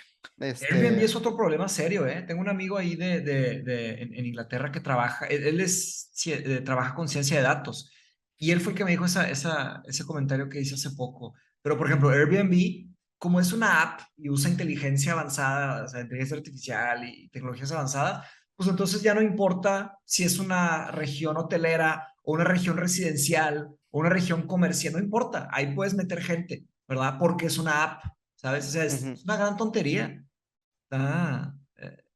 Está mal, o sea, tiene que haber un tipo de legislación, gobernanza, o sea, algo estructurado, ¿no? Pero bueno, Es un problema porque sí, el proceso de regulación de uso de suelo y el proceso de, pues incluso el proceso de ganar nuestros derechos laborales ha tomado décadas, si no es que siglos en algunas regiones del mundo. Y todo este movimiento de disrupción tecnológica desde Silicon Valley no fue más que una estafa para deshacer todas esas regulaciones que nos tomaron décadas de lucha colectiva. Entonces, no solo eso, ¿no? Sino que además ahora hay un incentivo muy alto para la gente que antes ofrecía casas en renta para decir, ¿sabes qué? Tú no me sales tan redituable con una renta anual, no me sales tan redituable como un espacio donde pueden venir turistas a pagar mucho más, sí. aunque utilicen mucho menos el espacio. Entonces ese era el motor económico de la destrucción de Tepoztlán hasta 2020, cuando llegó la pandemia y toda la gente que le apostó su capital y sus propiedades a la destrucción del pueblo, pues se quedó sin negocio. Mira, esta es Eh, la Ay, qué perrita. bonita. Sí, la perrita Lara. Apenas va a Ay, cumplir un año ahorita en noviembre. sí se ve chiquita. Sí, está chiquitilla. Pero bueno, si empieza a ladrar, ya saben la verdad. Pero entonces en el 2020 empezó a cambiar todo esto. Empezó desde antes, pero como yo estaba muy Ah. metido en mi tema individualista y no me di cuenta hasta que Mm, literal ardió en la puerta de mi casa, ¿no? no manches. Y, y pues ya me regresé a la ciudad porque además empezó la época del COVID, quería estar cerca de mi familia en el caso de que ocurriera alguna emergencia y Bien. pues desde entonces estoy aquí en la Ciudad de México. Ya, pero por lo que me dices, ¿te gustaría salirte otra vez y irte a un lugar así? Me gustaría, pero este, yo creo que ahí es donde comenzó mi búsqueda política, porque me di Sí, cuenta de que no basta con convertirnos en mejores personas individualmente, sino que además necesitamos una lucha colectiva. ¿Y qué mejor lucha colectiva que mantener el bosque vivo? Uno podría ya. argumentar que todo este tema del partido político no es más que un pretexto para salvar el bosque de Tepoztlán. Mm. Eh, Platícame el partido político, o sea, porque se me hace, te confieso que es muy triste ver cómo están las cosas en México y es triste porque cada quien es una sola persona. ¿Y qué tanto Sí. puede hacer una persona? No, Parte, una persona nada. parte por eso hice Mindshop. O sea, Mindshop es a lo que me dedico, es una sociedad de conocimiento. Somos un grupo descentralizado de maestros, como una cooperativa de maestros, y damos Qué cool. clases de educación continua. Y ya con esa idea, pues hacemos algo un poco más grande, más permanente, más colectivo, ¿verdad? Ahora, siendo un partido político, ¿cómo y digo, y digo que lo respeto mucho porque crear un partido político en México, pues mis respetos, o sea, también tienes que protegerte muy bien, o sea, ten mucho cuidado con cómo vas a hacer las cosas y estaría para que nos contaras un poquito este proceso, porque también desconozco qué significa crear, o sea, qué necesitas hacer para... Hace 2 años ya, casi, me di cuenta de que, bueno, todo el mundo se ha dado cuenta, ¿no? Pero a mí me pareció evidente en aquel entonces que en México hay una clase empresarial y una clase política, y están aliados y ninguno de ellos ve por nosotros. No tienen incentivos A económicos mí también me en. queda, a mí también me quedó claro, perdón, disculpa. Y precisamente eso es algo que he pensado mucho, que como que la fuerza política es enorme, la fuerza privada es enorme, y los demás, ¿qué? ¿Verdad? Ratas, hormigas, ¿verdad? Pues es que en una sociedad eh, saludable, la mayoría de la población está politizada, pero eh, la forma en la que le hemos conformado esta sociedad, la gran mayoría de la gente está trabajando Al durante las tiempo. mejores horas de su día y para cuando llegan a casa ya están exhaustos y solo quieren ver la tele y descansar. Pero mientras eso está ocurriendo y mientras esta misma gente está diciendo, a mí me caga la política, yo no quiero tener nada que ver con eso, hay una clase política que en colaboración con la clase económica están tomando decisiones en su nombre. En el nombre de la democracia representativa, ellos dicen, a mí me eligieron del distrito tal, entonces ahora yo Bien. represento al distrito tal, pero no representan al distrito tal. O sea, la clase política no vive tu vida, no vive mi vida, no tienen los mismos problemas que yo.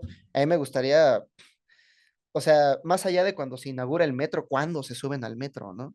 ¿Cuándo se enfrentan a nuestros problemas? ¿Cuándo Marcelo Ebrard se ha quedado sin dinero para pagar la renta, no? ¿Qué haces en ese caso? ¿Cómo legislas en esa situación? No, y deja eso, ¿no? Además, el lobbying internacional no tiene otro objetivo más que mantener los negocios de los Estados Unidos saludables en México, aún a pesar de los derechos laborales. Hace poco, una amiga me invitó a una conferencia de los estudiantes de Harvard en el Hotel Ritz-Carlton. Yo no debería estar en esos eventos, pero me invitó No, me claro que dijo, deberías de estar, claro que me sí. dijo, para ver cómo piensa la clase gobernante. Bueno, ahí estaba el exsecretario de Economía, Hildebrando Guajardo, y le preguntaron, pues, qué hay acerca de los derechos laborales y qué piensa él acerca de que se incrementara el salario mínimo en los estados del norte. Él lo que decía es que él estaba en contra de que se incremente el salario mínimo y está en contra de que se apliquen los derechos laborales en México con tal de mantener competitiva la fuerza laboral mexicana. E incluso le hacía así, para evitar que Estados Unidos nos atacara con proteccionismos, así le hacía con la mano. Entonces, básicamente, el proyecto económico de México durante las últimas décadas ha sido convertirnos en la manufactura barata de América, movido además por la clase política y la clase empresarial, porque ellos sabían que sus hijos no van a ser los obreros que van a convertirse en la manufactura barata de América. Y deja tú los obreros. Cuando yo estaba en la preparatoria, en el Instituto Politécnico Nacional,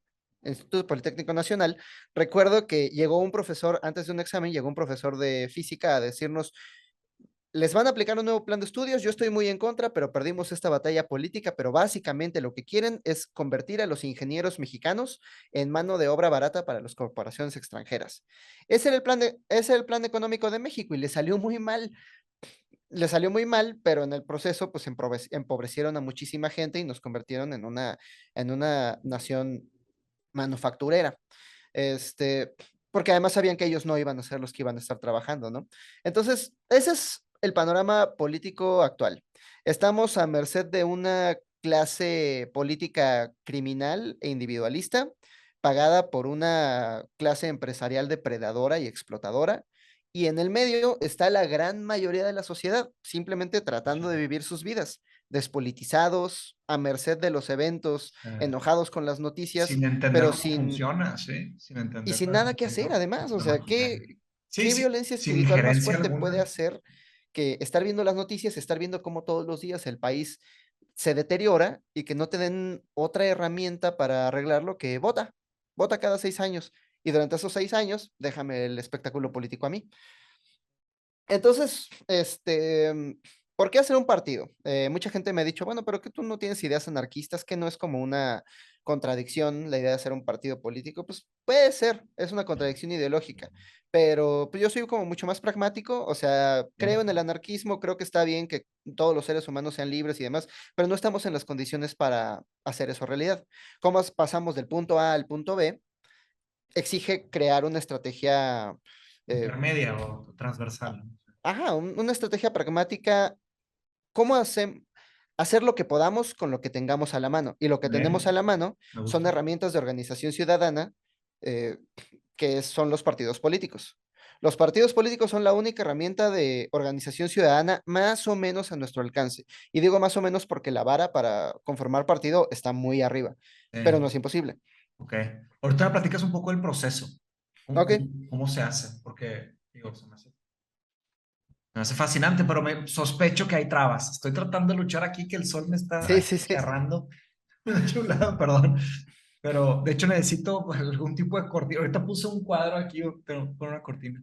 Oye, nomás un paréntesis. Cuando vengas a Monterrey, te quiero invitar aquí a mi casa. Tengo un lugarcito aquí, un pequeñito jardín que se llama La Comarca, The Shire. La comarca, qué ching. Ah, pues Entonces, la comarca de los Bolsón, claro que sí. ajá, de los Bolsón, sí, de Mateos Bols. Vamos, vamos. Entonces tendrás que echarte una platicada conmigo y con mi hermano y con los demás de Nimbus. Platicaremos por acá. Por supuesto. Sí. Oye, pero bueno, entonces, ¿qué se necesita para hacer un partido y cómo fue el proceso? ¿Y en qué vas, verdad? O sea, ¿en qué etapa estás? Están. Em, mm, yo no soy político, yo soy escritor, Sí. pero dos de mis mejores amigos, el Búho y el Santo es parte de mi gala, ellos ya han estado en el proceso de conformación de varios partidos y se dedican a eso, ¿no? Es su trabajo de toda la vida. Los admiro muchísimo, les he aprendido muchísimo. Entonces, salimos con esta idea, vamos a hacer un partido político para, vamos, que si nadie nos representa, vamos a representarnos nosotros. Y era una idea, ¿no? Que le planteamos a la gente. Eh, el principal objetivo es repolitizar a las personas y muchísima gente conectó con esta idea.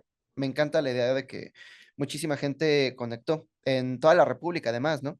Empezamos a conformar células locales, algunas van desde los 150, otras son 10, 20 personas, pero todavía no estamos ni cerca de lo que necesitamos. O sea, Ok. ya sacando cuentas de cuántas asambleas necesitamos en cada uno de los distritos electorales, necesitamos aproximadamente 250,000 afiliados solamente para conformar el partido. 250,000 afiliados. ¿Qué Sí, significa ser afiliado? o sea, ya tienes tus datos, firmaron una hoja de que están afiliados al partido, y además Pero no que ya pagando. hayan asistido a ¿Tienen que asambleas. pagar algo? Pues No, sin pagar. O nada sea, más hay por partidos que precio. sí le exigen a sus afiliados que paguen. Yo la verdad es que quiero que todo salga de nuestra labor mediática. O sea, no le Ya, quiero pedir a la gente más que su repolitización. Y eso ya ya. es muchísimo. No podría Y además es pedirles dinero, muchísimo. ¿no? Sí, sí. Pero ha salido muy bien. O sea, como todo, ¿no? Echando a perder se aprende. El primer año fue caótico, el segundo año fue de aprendizajes y actualmente estamos mucho mejor organizados. Ya hay células en cada estado de la República, ya estamos participando de algunas actividades y viernes, sábado y domingo vamos a presentar nuestro manifiesto. Durante los últimos meses estuvimos Esta en las distintas semana. mesas de trabajo. Ajá, este fin de semana. Qué chido, gran momento. De No, hecho, si quisieras caerle, vamos a tener también como la oportunidad de tener ahí una charla virtual, invitados virtuales. Te mando el temario y en el mándamelo. horario que quieras. Encantado, encantado. Hablé con Diego, que va a andar por aquí por la Ciudad de México, y me dice que le Sí, cae al tema de la horizontalidad. Entonces ahí mañana vamos a va, hablar creo. acerca de... Creo que mañana se lanza Diego al DF. Por el tema del mundial y todo eso, se va a quedar por allá un tiempo. Sí, sí, sí. Sí. Entonces, Qué chido. Claro que pues sí, nada, mándamelo. queremos Ujú. juntar a todos nuestros amigos, a toda la gente con la que hemos colaborado y pues darle a la gente otra alternativa Mm. política, un partido que puedan marcar en la casilla sin sentir asco, vaya. Este, Sí, y eso es bien difícil. Eso es bien Bien difícil. difícil. Eh, El otro día estaba teniendo una plática con una chica de Morelos que está dentro de la organización de mi gala. Ella es de la idea de que quiere hacer una AC más que un partido político. Y me ok. está explicando su racional, ¿no? Lo que ella me decía es que Morena comenzó igual. Morena comenzó con conversatorios, con pláticas, incluso tenían como líder ideológico Enrique Dussel, que es uno de los grandes filósofos mexicanos. Pero a la hora de las elecciones, a la hora de definir cargos, en lugar de irse con la gente que construyó desde la base, en lugar de irse con la gente que metió trabajo para conformar el partido, se fueron con quien les pudiera dar más votos, con el hijo del Era gente de... político, el hijo del empresario, y era la misma gente de siempre. En el caso de Sinaloa, por ejemplo, la comisión local me estaba contando que en Sinaloa siempre ha gobernado el PRI, siempre. Pero el fenómeno mediático de Morena también impactó. En Sinaloa también tuvieron el tsunami Morena y lo único que pasó es que la gente que estaba trabajando en el PRI se quitó su chaqueta tricolor Campeón. y se puso una guinda y ahora es el PRI guinda, es lo mismo.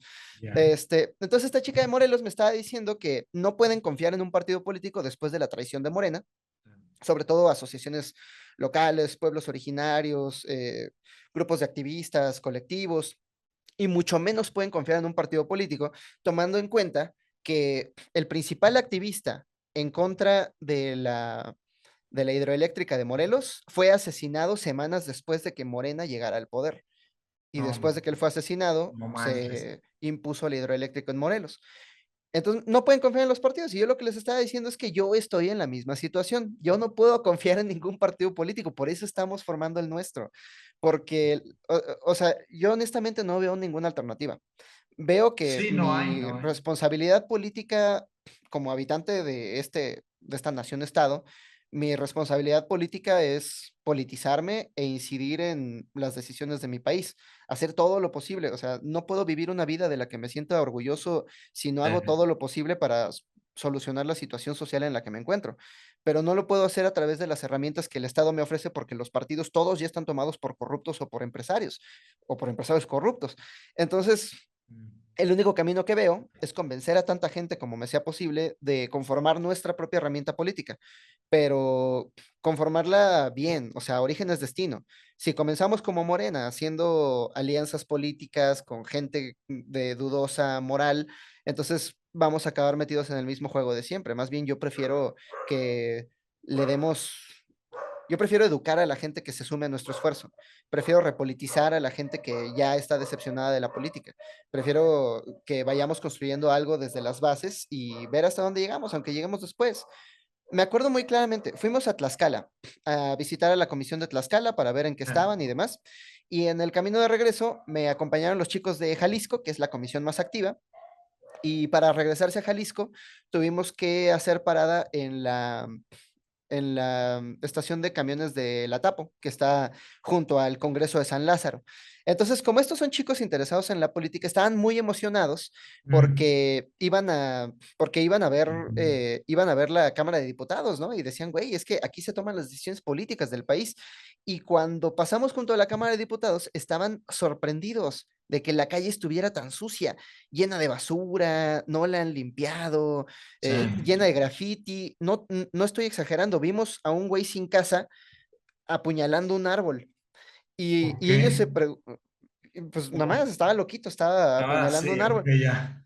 Y ellos se preguntaban, bueno, ¿por qué está tan feo aquí? Sí, aquí es donde se toman las decisiones políticas de la nación. No Y manches. la explicación a la que llegamos es que esta gente no llega al trabajo caminando. Ellos no llegan al trabajo en metro. Ellos salen de su mansión en un carro que los lleva Ah, hasta sí. el estacionamiento de la Cámara de Diputados Y y luego de se ahí se regresan. salen y jamás se enteran del mundo a su alrededor. Esta gente no nos representa, solamente se representan a sí mismos y su único objetivo es mantener el poder. No podemos trabajar con ellos, pues. O sea, nos han preguntado muchas veces que, ok, si se cumple su sueño y un día quieren el registro político, ¿harían alianzas con otros partidos? Yo creo que no. Algo que yo haría en tu lugar sería, ponte a estudiar la historia de los intentos que se han hecho para esto, porque yo sospecho, no sé, que debe de haber mucho juego sucio, ¿verdad? ¿A qué me refiero con juego sucio? Pues desde pues desde sobornos hasta burocratización excesiva, hasta asesinatos, hasta secuestros. No sé cómo puedes encontrar esa historia. O sea, ¿dónde están esos registros? O conocer, entrevistar, no sé, 20, 30, 50 personas que han estado en esos procesos y que, no sé, para de alguna manera armarte de conocimiento práctico, ¿verdad? Porque mucho va a estar varios pasos adelante de los que traten de frenarlos, porque va a haber resistencia de eso, creo que eso es lo primero Sí, claro, ¿no? un operador de Morena que no voy a decir su nombre porque Claro. le da miedo pues que se enteren de su partido que está apoyando. Me estaba contando el otro día, ¿no? Que necesitamos crear modelos, sobre todo para no poner a la gente en riesgo. O Mm. sea, modelos de qué grupos políticos están operando y con qué intereses en qué zonas, para que cuando nos acerquemos a esa zona ya sabemos qué está sucediendo. Es el problema, que nosotros podemos llegar con nuestros nobles corazones abiertos al viento para, ah, sí, venimos a cambiar el mundo, pero la gente quiere mantener su poder. Y si bien nosotros solamente lo vemos como, ah, queremos obtener el registro del partido político para tener una representación real en el Congreso, eso conlleva presupuesto. Y lo que este amigo me estaba diciendo es que literal estás metiéndote a su bolsillo y les estás sacando dinero. No van a tomar eso a la ligereza. Em, Hemos estudiado esos procesos, y qué te digo, nos vamos con mucho cuidado, ¿no? Sí, no hay de otra. Lo más importante de este proceso es la gente y hemos conocido gente valiosísima, no me gustaría ponerlos en riesgo. Excelente. No, buenísimo. Sí, sí, sí, por ese lado me gustaría, Hasta yo grabaría un video de que en caso de que me maten, este video va a salir a la luz, de que, ¿sabes? pues es que tampoco me gustaría meterle miedo a la gente, Ya porque sé, estoy jugando, pero creo que tipo, ¿sabes a podemos lo que me refiero? acercarnos, sí, sí, Sí, sí. sí, Eh, Podemos acercarnos al juego político desde dos perspectivas, ¿no? Desde el miedo o desde la esperanza. Y yo sí. prefiero que los chavos vayan con la esperanza de un mundo mejor, porque entonces vas en la búsqueda de una recompensa en lugar de ir escapando de un castigo. Creo que esas son dos mentalidades completamente distintas, ¿no? Sí, por Eh, supuesto. Sí, no, estoy jugando, man, pero digo, digo la capacidad, o sea, la capacidad de jugar sucio, sabemos que la tienen, por eso es importante sí, tenerla presente. Pero pero, ¿sabes? la única forma es Tengo, símbolos de esperanza, o sea, si no, ¿qué mundo queremos construir, verdad? O sea, si no hacemos eso, pero tengo confianza en que en esta etapa del proyecto no nos estamos metiendo con los intereses económicos de nadie y una vez más es un arma de doble filo. En el sistema que estamos habitando, lo único que importa no es lo que es moral, lo que es correcto, sino lo que es redituable. Entonces, mientras no nos metamos con las fuentes de financiación de no le esta gente, prestes ya. ni siquiera nos van a tocar. Van a decir, no, pues son unos chavos y no representan un riesgo, o sea, no es un riesgo para nuestras operaciones y todo. Oye, Pepe, dame un segundo porque este tema del Sí, sí, sol sí. está. Sí, o sea, dame un segundo, déjame, veo cómo lo remedio, pero vamos a hacer una pequeña pausa. Bien, entonces volvemos, perdón, la falla técnica aquí. Pero nos estabas contando sobre el proceso de partido político. Sí, el proceso para conformación del partido político no sucederá hasta 2025, hasta después de las elecciones presidenciales. Entonces eso nos da tiempo para ir construyendo las bases y una estructura. El búho siempre está diciendo, el búho es uno de mis amigos que me está ayudando, él ¿Eh? tiene muchísima experiencia en partidos políticos. Sí. Eh, Su teoría es que origen es destino. Entonces, el problema de los partidos actuales es que su origen suele ser como eh, algún político de la clase política metiendo a sus amigos y a sus agremiados a una organización falsa solamente para tener un partido satélite al cual le puedan sacar presupuesto. Eso es un problema. Claro. Pero si desde el origen mantenemos una estructura horizontal donde solamente estemos aceptando gente que genuinamente tenga ganas de cambiar al país, entonces para cuando crezcamos y empecemos a hacer alianzas, ya va a haber una estructura y ya va a haber un ethos general al cual los otros aliados y los nuevos miembros se tienen que ceñir, tienen que ir en ese mismo camino, pues. Y el objetivo no es el poder por el poder mismo, el objetivo, tenemos dos objetivos bien dos objetivos bien claros y Sí, son para básicamente transformar la manera en la que el sistema político en México funciona. El primero es redefinir por completo lo que significan los partidos políticos. sí, Actualmente son negocios familiares, hay que decirlo claro. Eh, lo que queremos es cambiar las reglas de conformación de partido y cambiar también sus estatutos operativos. O sea, lo que queremos es que por lo menos el 40% de su presupuesto, en lugar de irse a lonas, vallas, campañas y más basura, que se vaya a educación. Educación política para que repoliticen a la ciudadanía, para que les den las herramientas para incidir de manera política en su cotidianidad. También queremos bajar los requisitos para crear partido político, de modo de que más gente pueda conformar partidos políticos. La principal objeción a este objetivo es decir, ay, ¿a poco le vas a dar más dinero a los partidos? No. Eh, la bolsa para partidos políticos se mantiene igual todos los años. Se le cambia un poquito en cada presupuesto, pero al final es la misma bolsa para todos. Entonces, si hay dos partidos, la bolsa se divide en dos. Si hay 100 partidos, la bolsa se divide en 100. Y ya. con mucho menos presupuesto, los partidos tienen que ser más creativos a la hora de usar su presupuesto. Van a tener que ser un poco más ingeniosos. Pero sobre todo tener más voces contribuiría a que haya más diálogo en las cámaras. Actualmente lo que hay es una imposición de mayorías. Cuando estábamos monitoreando en la Cámara de Diputados, era una vergüenza ver a los diputados de Morena en su mayoría absoluta en el debate porque ni siquiera debatían. Ellos simplemente decían, a ver, nosotros los avasallamos en las urnas, el pueblo confía en nosotros y como el pueblo confía en nosotros, nosotros vamos a hacer lo que queramos. Y así. No, pues Y luego los diputados del PAN se subían sabiendo que iban a perder la votación, diciendo, bueno, pues ya sabemos que perdemos, pero pues no nos vamos a perder esta oportunidad de mandarlos a chingar a su madre. Y ya, ¡A la era, madre! Esos eran los debates.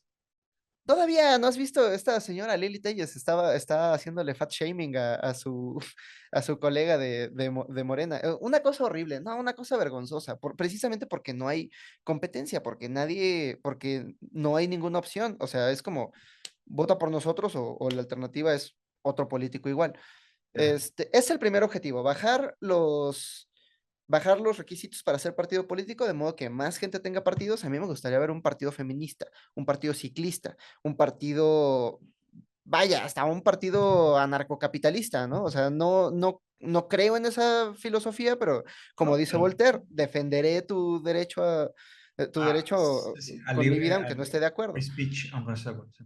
Ajá, pero vamos, si hay un grupo significativo que quiere sus intereses representados en el Congreso, a mí me gustaría que tuviera la capacidad de conformarlo, pero también me gustarían unas reglas de utilización del presupuesto que obliguen a estos partidos a ser herramientas de repolitización política, de repolitización de la ciudadanía.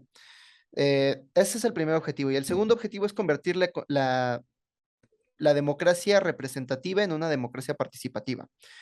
Actualmente tenemos una democracia que no es democracia. Tenemos un modelo copiado de los Estados Unidos, donde Thomas Jefferson explícitamente dijo que no pueden ser democracias, porque para él la democracia era la tiranía del pueblo. Thomas Jefferson estaba convencido de que en el momento en el que le des voto a todos los ciudadanos norteamericanos, se van a cancelar las deudas y se van a redistribuir las tierras. Y ese ha sido normalmente el pliego petitorio de todas las revoluciones. Entonces, para mantenerlo controlado, pero además para marcar su diferencia de la corona, decidieron fundar su nación en una democracia representativa, donde solamente las personas que tenían tierras podían votar y votaban por otros hombres, porque las mujeres no Claro, podían votar, lo que le votaban por convenía, otros hombres que perpetuar el poder. poseían tierras. Entonces pues es una oligarquía, pues. Y seguimos en el mismo modelo en México, solamente puedes votar por alguien que dice que te va a representar, pero la verdad es que el camino para llegar a esos puestos de representación, pues es un filtro, pues, que saca a toda la gente que pueda presentar un peligro para el partido político y al final solamente deja unos cuantos intereses ya muy bien alineados en la casilla de votación. Y luego, a la hora de representarte, pues realmente están votando en contra de tus intereses, ¿no? Eh, no puedo Sí, creer porque que están haya. desconectados, ni siquiera entienden cuáles son los intereses. Y el argumento para ello es que es imposible poner a toda la gente en un solo cuarto, ¿no? Y ponerlos a todos a deliberar. Entonces, ahorita estamos en desarrollo de una aplicación que se llama Demos, por democracia. y también por el juego de palabra, demos Kratos, demos más de nosotros. Esta aplicación tiene un sistema de votación descentralizado con blockchain, básicamente para mantener las elecciones imposibles de hackear, imposible de que haya trampa. Y nuestro objetivo es que cada representante del partido de Migala, cuando pongamos representantes en el Congreso, cada uno de ellos tiene una comunicación constante con sus representados a través de medios, ya sea Twitch, ya sea lives en Instagram, ya sea, pero siempre hay una comunicación constante. Servidores de Discord o sí. Ajá, lo que sea, con tal de que toda la gente que esté toda la gente a la que representas sabe que estás votando todo el tiempo. Y entonces el representante les puedes decir, oigan, mañana se vota el presupuesto. Yo quiero votar en contra por esto, por esto, por esto, pero les explico cuáles son mis razones, pero al final mi voto Bien. viene de ustedes. Entonces en esta aplicación, toda la gente que es Voto. representada por este vota, Votación. se saca un promedio y es a favor o en contra. Y Ya, si el representante vota en contra de lo que ya se representó, que es la voluntad popular, entonces se le saca del puesto. Ese ya. me gustaría que fuera el modelo para la representación participativa. No, los zapatistas dicen algo muy interesante. Ellos dicen, los de arriba mandan mandando, nosotros mandamos obedeciendo. Ese es el modelo que me gustaría. Un Ya. representante que mande obedeciendo. O sea, hace falta una figura que sea la figura que nos va a representar frente al Congreso, pero al final que su voto sea solamente un reflejo de la voluntad popular. Ya. Oye, y esa app suena cara. ¿Cómo lo están desarrollando? Voluntarios, ¿Sí? voluntarios. Sacamos una convocatoria hace año y medio más o menos para desarrolladores que nos quieran ayudar con esta aplicación. Yo también, ¿no? Soy youtuber, no soy desarrollador, entonces no Pues sabía la claro. complejidad Sí, no, del aparte proyecto. blockchain, es algo bien difícil. Bien difícil. Sí, y al final llegó gente valiosísima al proyecto. De hecho, vamos a expandir el proyecto, les vamos a dar más información este sábado Qué durante la chido. transmisión. Pero sí, ya tenemos esta aplicación lista para lanzar. Tenemos una alfa que vamos a testear primero entre los grupos temáticos y las comisiones estatales del proyecto de partido. Y cuando veamos que funciona bien, pues nos gustaría que funcionara no solamente pensarlo más grande, es una aplicación para organizar estructuras horizontales. Me gustaría que funcionara también para organizar cooperativas. Entonces, el representante puede funcionar también como un jefe, pero un jefe que manda obedeciendo. Entonces, imagínate qué distinta sería la vida si en lugar de tomar las decisiones al interior de un grupo directivo Claro, de 30 bien personas que distante, no sí. trabajan, se tomara entre todos los empleados. Entonces, cuando la organización, digamos, una empresa, cuando Volkswagen diga, ¿saben qué? Les vamos a quitar todos sus empleos a ustedes y los vamos a mandar a Indonesia, donde la gente cobra más barato. Si esa decisión estuviera en manos de los trabajadores dirían, no, no, porque nos vas a quitar los empleos. Si Grupo México dijera, ¿sabes qué? Vamos a tirar todos nuestros desechos tóxicos y nuestro ácido sulfúrico al río de donde beben todos ustedes, la gente votaría que no. Sí, Entonces, sí. eh, Ujú. del mismo modo, si una organización cooperativa, si una empresa cooperativa estuviera guiada por las decisiones de sus empleados, sería una organización más horizontal. Básicamente queremos democratizar los espacios de trabajo, pero nos encontramos con que esta misma estructura horizontal también nos puede funcionar para organizar nuestros espacios de deliberación política. Ya. Buenísimo. Suena muy chido. Suena Esos son los muy dos chido. objetivos, pero el primer paso es la conformación del partido político. Sí, pero mira, 2025, o sea, todavía tienen un camino, pero claro, es una Hay meta tiempo. grande. Hay que empezar digo, ya empezaron desde hace mucho. Se me hace muy, Muy muy. grande y Sí. neta, la gente le está metiendo muchísimo trabajo, me llena de esperanza ver cómo, ayer una chica que, valiosísima, saludos a Linda, ella ya ha estado en varios partidos políticos, tiene una maestría, además es mamá soltera, está trabajando, súper organizada y además tiene tiempo de ayudarnos con la conformación del partido. Por cuestiones personales se tiene que retirar eh, temporalmente y ayer fue su despedida y me sorprendió, ¿no? Que me estaba diciendo como, oigan, pues muchas gracias por abrirme un espacio. Y yo le decía, güey, gracias a ti, Todo que el con la tiempo que le vida des. que llevas nos Qué estás dedicando a padre. este trabajo y nos estás dedicando a este esfuerzo, pero creo que sin quererlo le dimos dimos inicio a un movimiento que es mucho más grande que nosotros. Excelente. Me da mucho gusto escuchar esto. Oye, no, Sí, hombre, sí, pues sí. qué padre, pues veo, no sé si ya han escrito, no sé qué se tenga que escribir, tipo principios o tipo, como mencionaste, algún tipo de documento que van a presentar. ¿Tienes algo de eso? Este viernes, sábado y domingo vamos a presentar un manifiesto. Tengo varios textos, de hecho. Yo escribí 3 textos del manifiesto, pero son 18 temas. Ok, Porque, por ejemplo, feminismos, yo qué verga voy a escribir, ¿no? No tengo idea del claro, tema. claro, claro. LGBT, pues no es mi mesa, no le puedo entrar. Trabajadores industriales, por favor, por favor, por favor, escuchen el texto de trabajadores industriales, es una belleza. Mm. Este, impresionante, me pegó como muy, muy fuerte este texto. Em, Vamos a ver, ¿cuál está? Es que tengo aquí un montón de textos, seguridad, acuerdos, Lo que este, podemos hacer es pegar en este video pues, un par de ligas para que las personas interesadas se pongan a leer, pongan a investigar y pongan a preguntar. partido.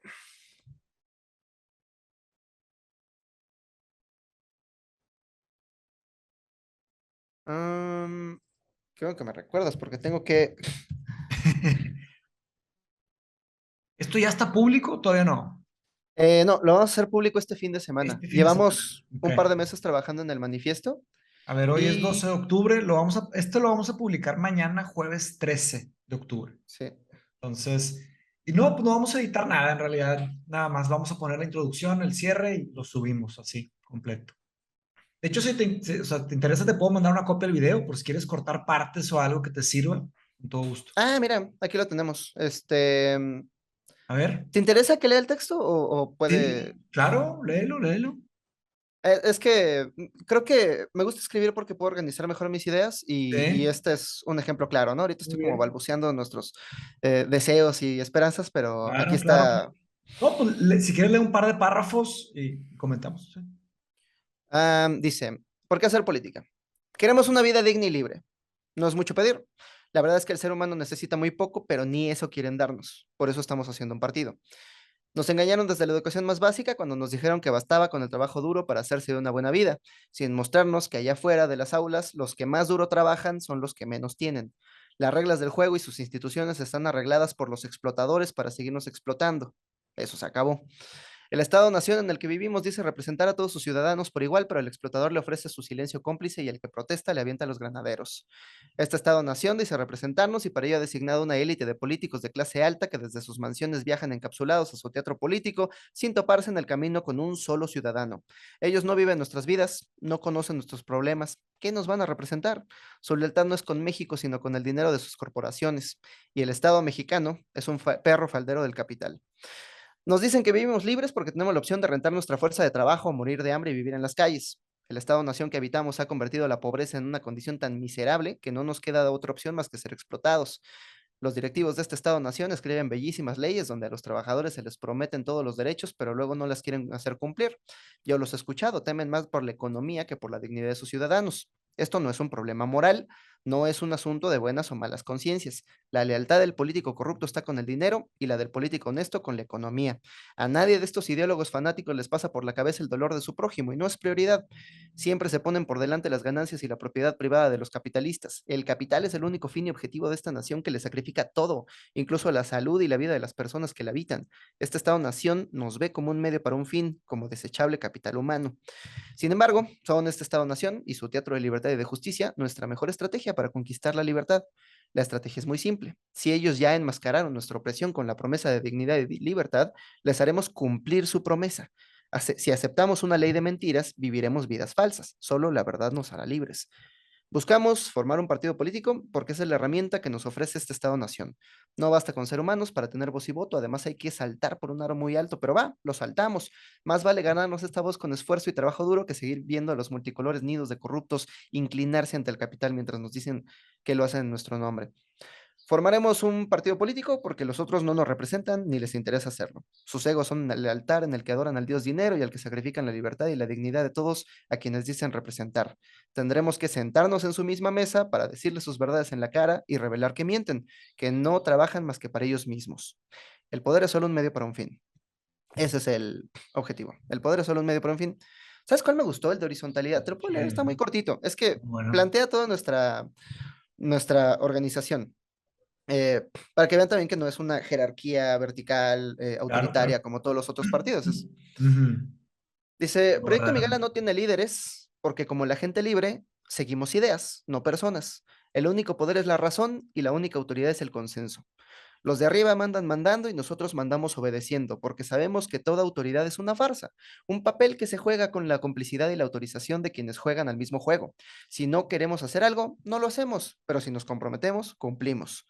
Los oligarcas creen que el poder viene desde la cabeza de una institución, que es el que da las órdenes, quien le da la fuerza y rumbo al colectivo. Nosotros sabemos que es la base del colectivo la que tiene las manos, la fuerza y los números para que las cosas sucedan. Y si nos debemos organizar en niveles para cumplir una misión, esa posición no es una de autoridad o de jerarquía, sino una responsabilidad. Tu posición en Proyecto Migala durará lo que dure la responsabilidad y se asigna en colectivo, con el consenso de todo el equipo. En cuanto se acabe la responsabilidad, se acaba la posición.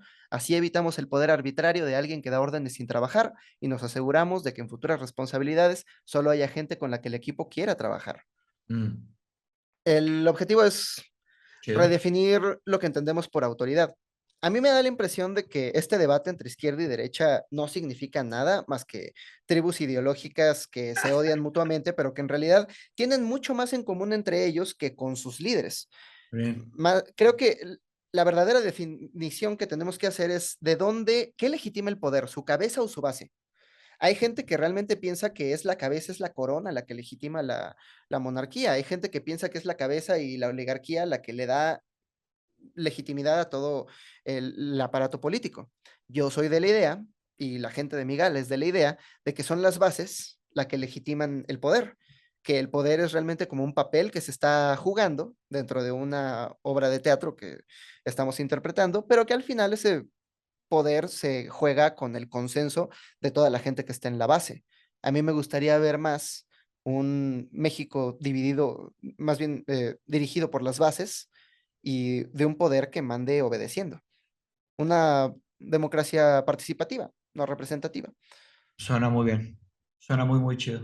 No, pues felicidades. Suena muy bien el trabajo. La verdad, eso están escalando una montaña enorme. Sí, yo sé. Pero tienen que seguir siempre un paso a la vez, ¿no? Un paso a la vez. Y lo van a lograr, porque de tiempo en tiempo van a ver que se les van a abrir puertas que ustedes no se imaginaban que se iban a abrir. Se me ocurren tres personas que podría presentarte acá en Monterrey para que tuvieras una conversación y para que te empaparas más de herramientas, conocimiento, ideas, ¿sabes? Estaría genial. En Nuevo León Sí, también tenemos una comisión muy activa que, vaya, la pasó muy mal ahora que no había agua. Y sí, estuvo terrible. Pero la repolitización cambia la manera en la que miras al mundo, ¿no? Porque Mm, si no estás politizado y ves que no hay agua y ves que las concesiones a las grandes empresas siguen y que Ternium sigue fabricando acero y que Coca-Cola sigue fabricando cocas mientras que la gente no se puede bañar, si no estás politizado, pues, ¿qué haces? ¿Te quejas? ¿Te la pasas mal? Eh, hay Ideas. una, la gente ha llegado a una especie de indefensión aprendida, ¿no? Hay un experimento donde si electrocutas a un perro en una jaula, eventualmente el perro deja de escapar. Y aunque le dejes la jaula abierta, el perro se queda quieto, simplemente aceptando lo que el destino le traiga encima. Pero como estos chavos ya están politizados, ya no son víctimas de sus circunstancias. Estos chavos ven a la situación y en su grupo de Telegram, yo los he visto, se preguntan qué podemos hacer al respecto. ¿Qué ¿Qué vamos a hacemos al hacer? respecto de los feminicidios? ¿Qué Esa hacemos es al la respecto pregunta. de la corrupción? ¿Qué hacemos con el agua? Y empiezan a desarrollar ideas y empiezan a trazar alianzas con otros ciudadanos que también estén buscando soluciones a los mismos problemas. Ese es, creo que es lo más valioso de la repolitización de la ciudadanía, dejar de ser víctimas de nuestras circunstancias y empezar a buscar soluciones. Bien. Oye, y digo, la tercera pregunta que quiero hacer es sobre Nimbus, ¿no? Ahorita ya venimos. Pues claro. Sí, no hemos explicado mucho, pero vaya, en pocas palabras, Nimbus es una conferencia, un tipo de festival de ideas sobre humanismo y sobre futuro, y somos un tipo de colectivo, ¿no? O sea, inicialmente la idea que tuvimos Héctor y yo era traer a una serie de creadores de contenido, escritores, maestros, padres de familia, ¿verdad? Personas para hacer la conferencia. No tenemos ningún tipo de patrocinio, es completamente fondeado por nosotros y decidimos transformarlo en una cooperativa. Entonces, ya pues somos en algún sentido de la palabra socios, ¿no? O sea, trabajamos juntos, ¿no? Porque no es como que tenemos un capital para pagarles, pero si es que queda, o sea, pagamos todos los costos, lo que quede lo vamos a dividir, ¿no? Ya les pasamos la distribución, vamos a ser completamente transparentes en ese mismo paradigma que comentas, porque pensamos que podemos hacer las cosas bien, ¿no? O sea, si trabajamos todos, cada quien hace su parte, se puede, podemos hacer cosas que no nos imaginamos juntos, ¿verdad? Entonces, Nimbus va a ser el 26 de noviembre aquí en Monterrey, el Pabellón M, y vamos a dar una conferencia cada quien. Pepe, tú vas a dar una conferencia y platícanos un poco de qué se va a tratar, cómo va a ser. Sí, me encanta este modelo que están planteando. Todavía les debo el video promocional. Perdón, es que estoy. No te eh, preocupes, no, ya le escribí. eh, a ver, es que. Perdón, ¿eh? no, no pasa nada, no pasa nada. ¿A Héctor o qué? Este. Ah, no, pensé que me había llegado un mensaje suyo.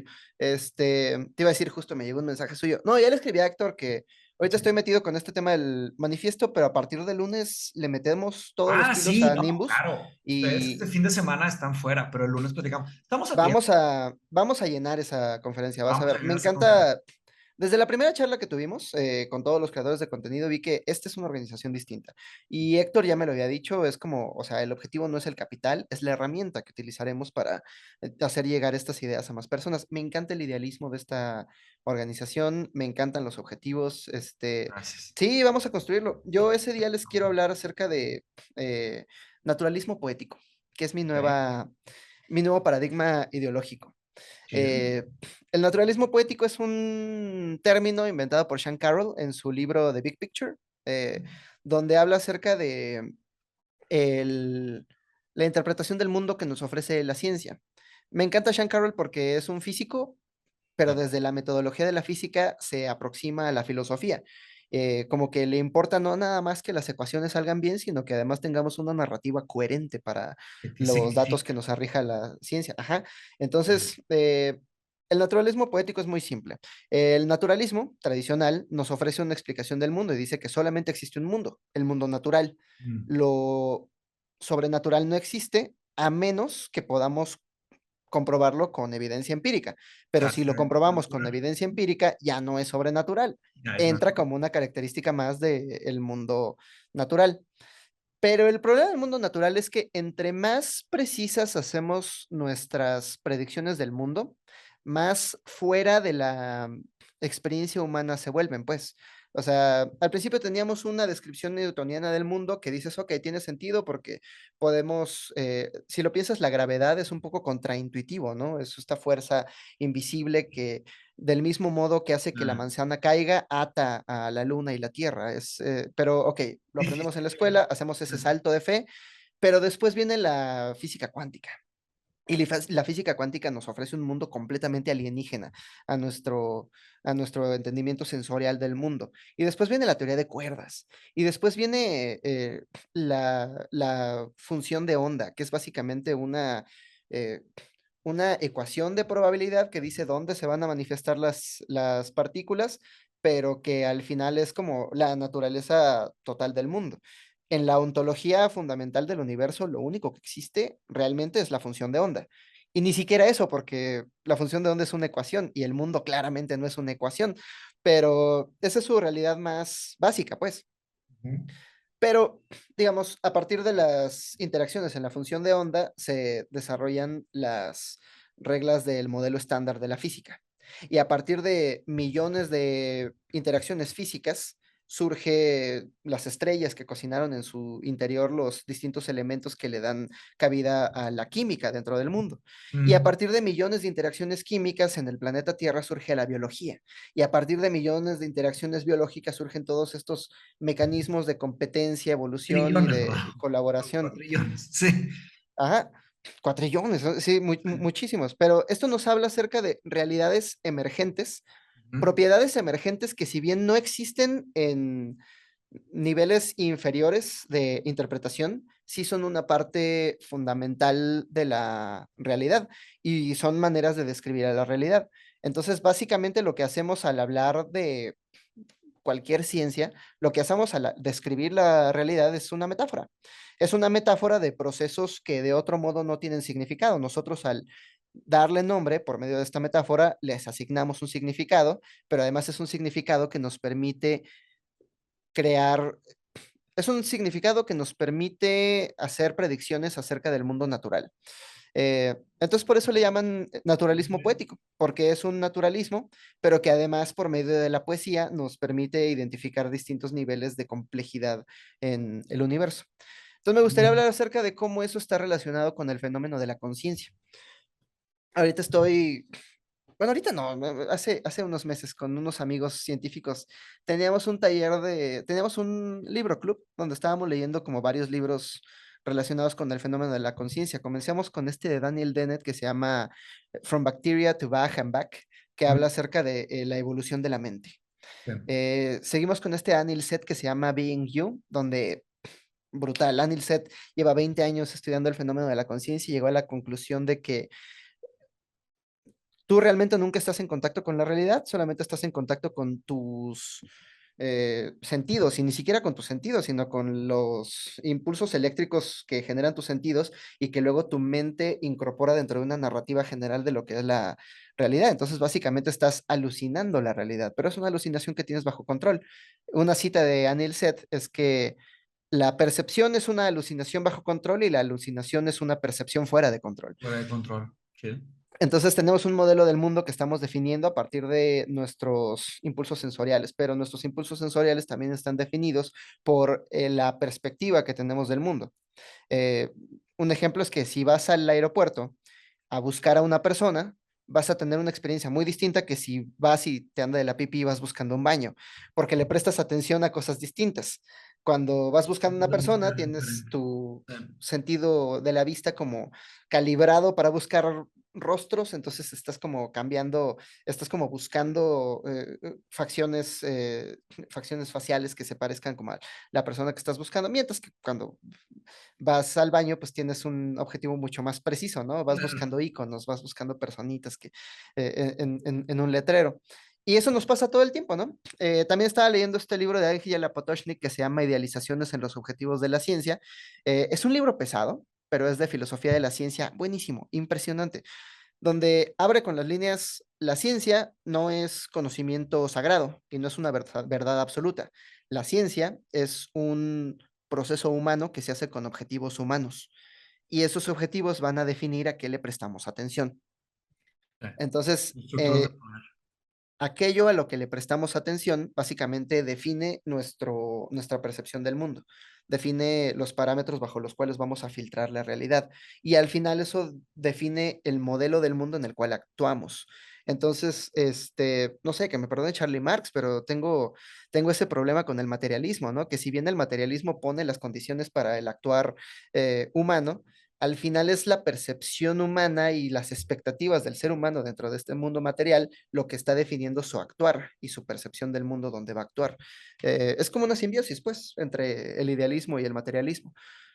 ¿Y cómo conectas conciencia con la primera parte de lo que mencionaste?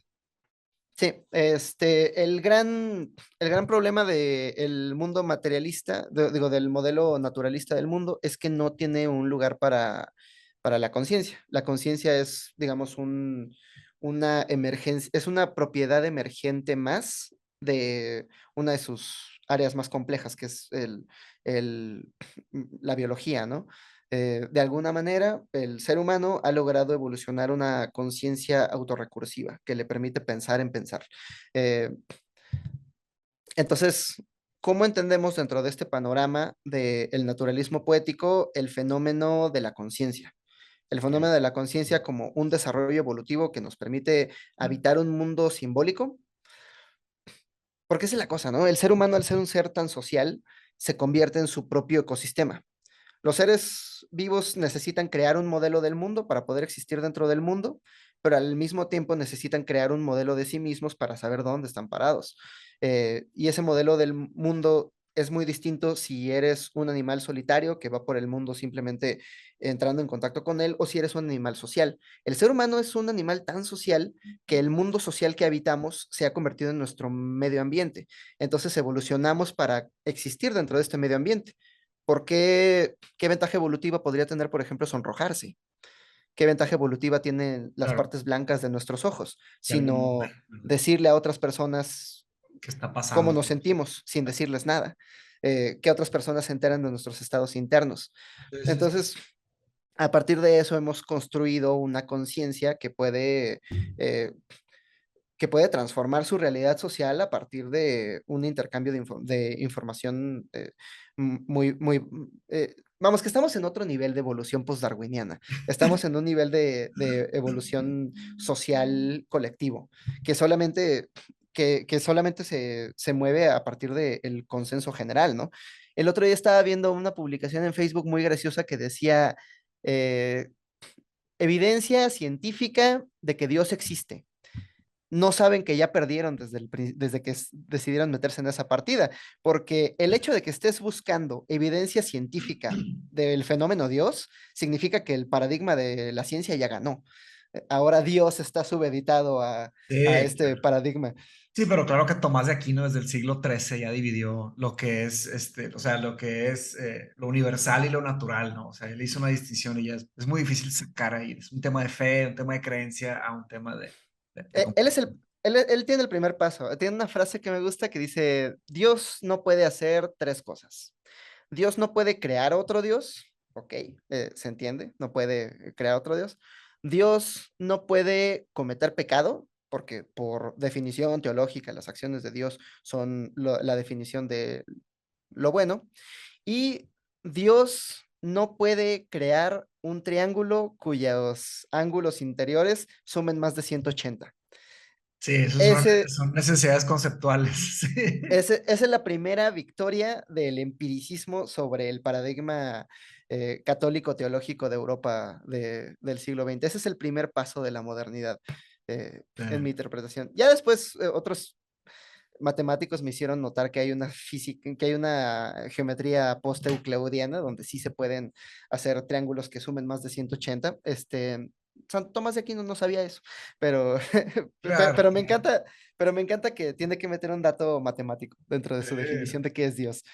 Sí, no, hizo un gran trabajo. O sea, la verdad es que el trabajo que hizo fue algo, digo, fue como un caballo de Troya que metió Tomás de Aquino a la religión que, o sea, eventualmente se acabó destruyendo, entre comillas, ¿verdad? Porque la gran mayoría del mundo todavía sigue creyendo en Dios. Pero bueno, digo, sin meternos a esto, pues suena muy bien, suena muy interesante tu conferencia. Creo que va a estar muy, muy chida.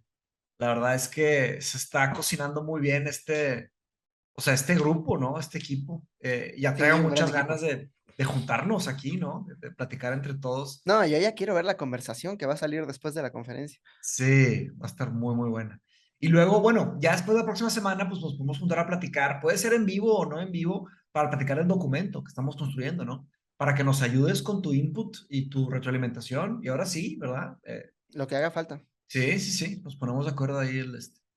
No, pues excelente, Pepe. Pues un gusto. Ahora sí, me quedo con ganas de seguir preguntándote mil cosas, pero creo que ya vamos para las 2 horitas. Normalmente duran media hora o máximo 1 hora. Pero me encanta el formato largo. Yo sé que ustedes hacen formato largo también, ¿verdad? Hay una leyenda urbana de que podcast al que me meto, podcast que se alarga. Buenísimo. Qué padre. No, pues me da mucho gusto conocerte, ¿no? Y ya entiendo por qué querían tanto que platicáramos.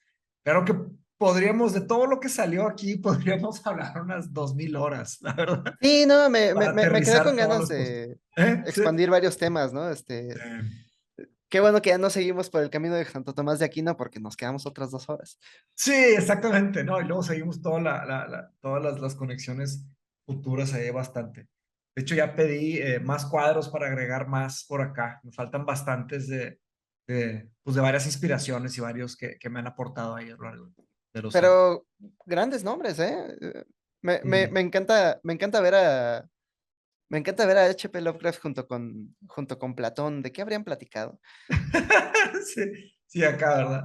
Sí, Ajá. ese es Aristóteles, pero sí, Ah, es Aristóteles. acá está Platón. Sí, pero está imposible distinguirlos, o sea, son estatuas, ¿verdad? Pero sí, a ver, ¿cómo le hago? O sea, hasta el fondo, allá, Chomsky, Kant, Bruce Lee, Platón, este es Parménides, Parménides. Huxley, Descartes, Foucault, eh, Voltaire, Wittgenstein, Marco Aurelio, Sócrates, Kierkegaard, Kierkegaard, eh, enorme. Hume, Russell, Lacan, Tolkien, ¿verdad? J.R. Tolkien, Dalí, Leonardo da Vinci, Van Gogh, Bertrand Russell, Tales de Mileto, Schopenhauer, Locke, Marx, Derek Parfit, Sartre, Hegel, este es Epicuro, y Epicuro. luego, ajá, Heráclito, Confucio, y luego Aristóteles, Lovecraft, Tolstoy,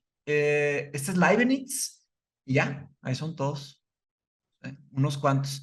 Pero digo, si tú hicieras una de estas, tendrías también un montón de gente ahí de que, Creo que en lugar de Confucio yo tendría Lao Tse. Uy, se te olvidó preguntarme del Tao. Estaríamos aquí otras 3 horas. qué chido. Ah, le acabo de comprar a mi carnal. Ah, bueno, le compré uno de Confucio, un regalo que le traje ahí de Inglaterra para Ah, qué el cool. Lao Tse. Pues hay que hacer otro para hablar de Lao Tse. ¿Te gusta la filosofía oriental? O sea, Soy un absoluto, o sea, devoto de Lao Tse. Ni siquiera de Lao Tse, sino de la idea del Tao.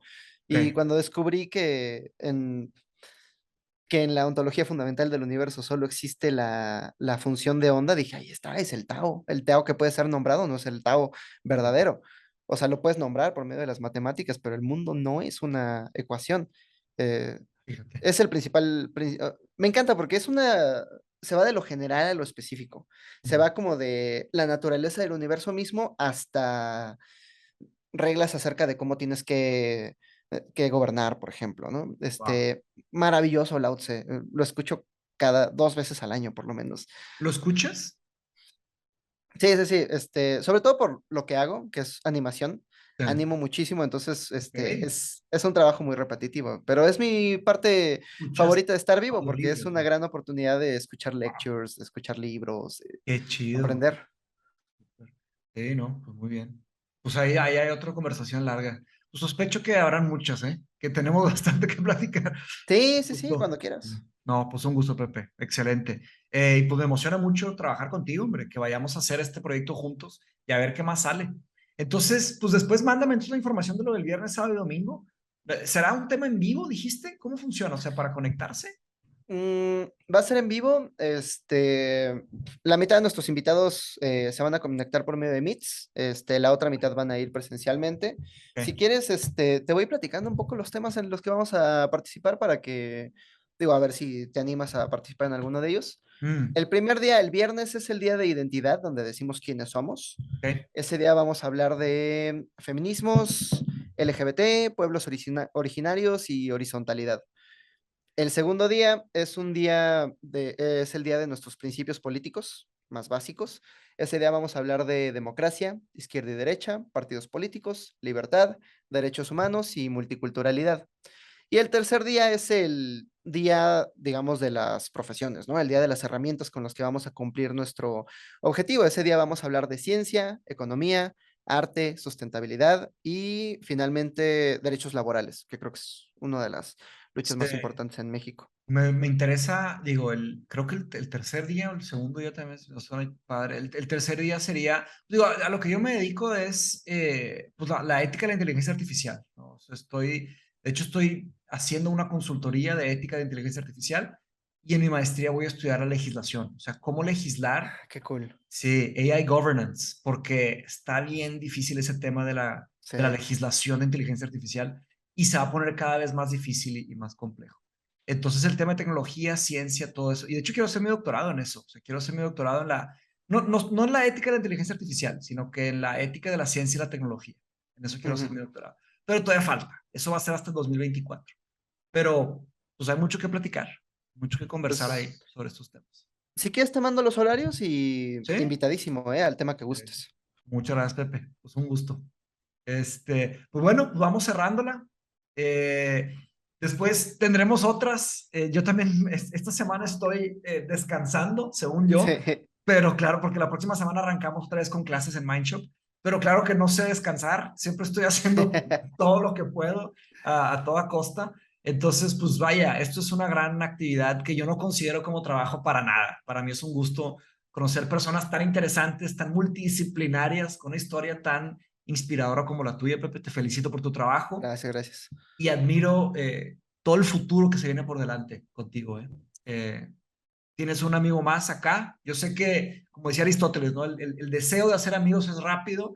La verdadera amistad viene solo con el tiempo. Es una fruta que, ¿verdad? Que se endulza con el tiempo. Pero espero que sigamos platicando muchos años por Ah, ahí. por supuesto, claro que sí. Ya está, Pepe. Bueno, pues ahora dejamos. Un fuerte abrazo. Nos vemos pronto. Vale, gracias por la invitación. Gracias. Bye bye.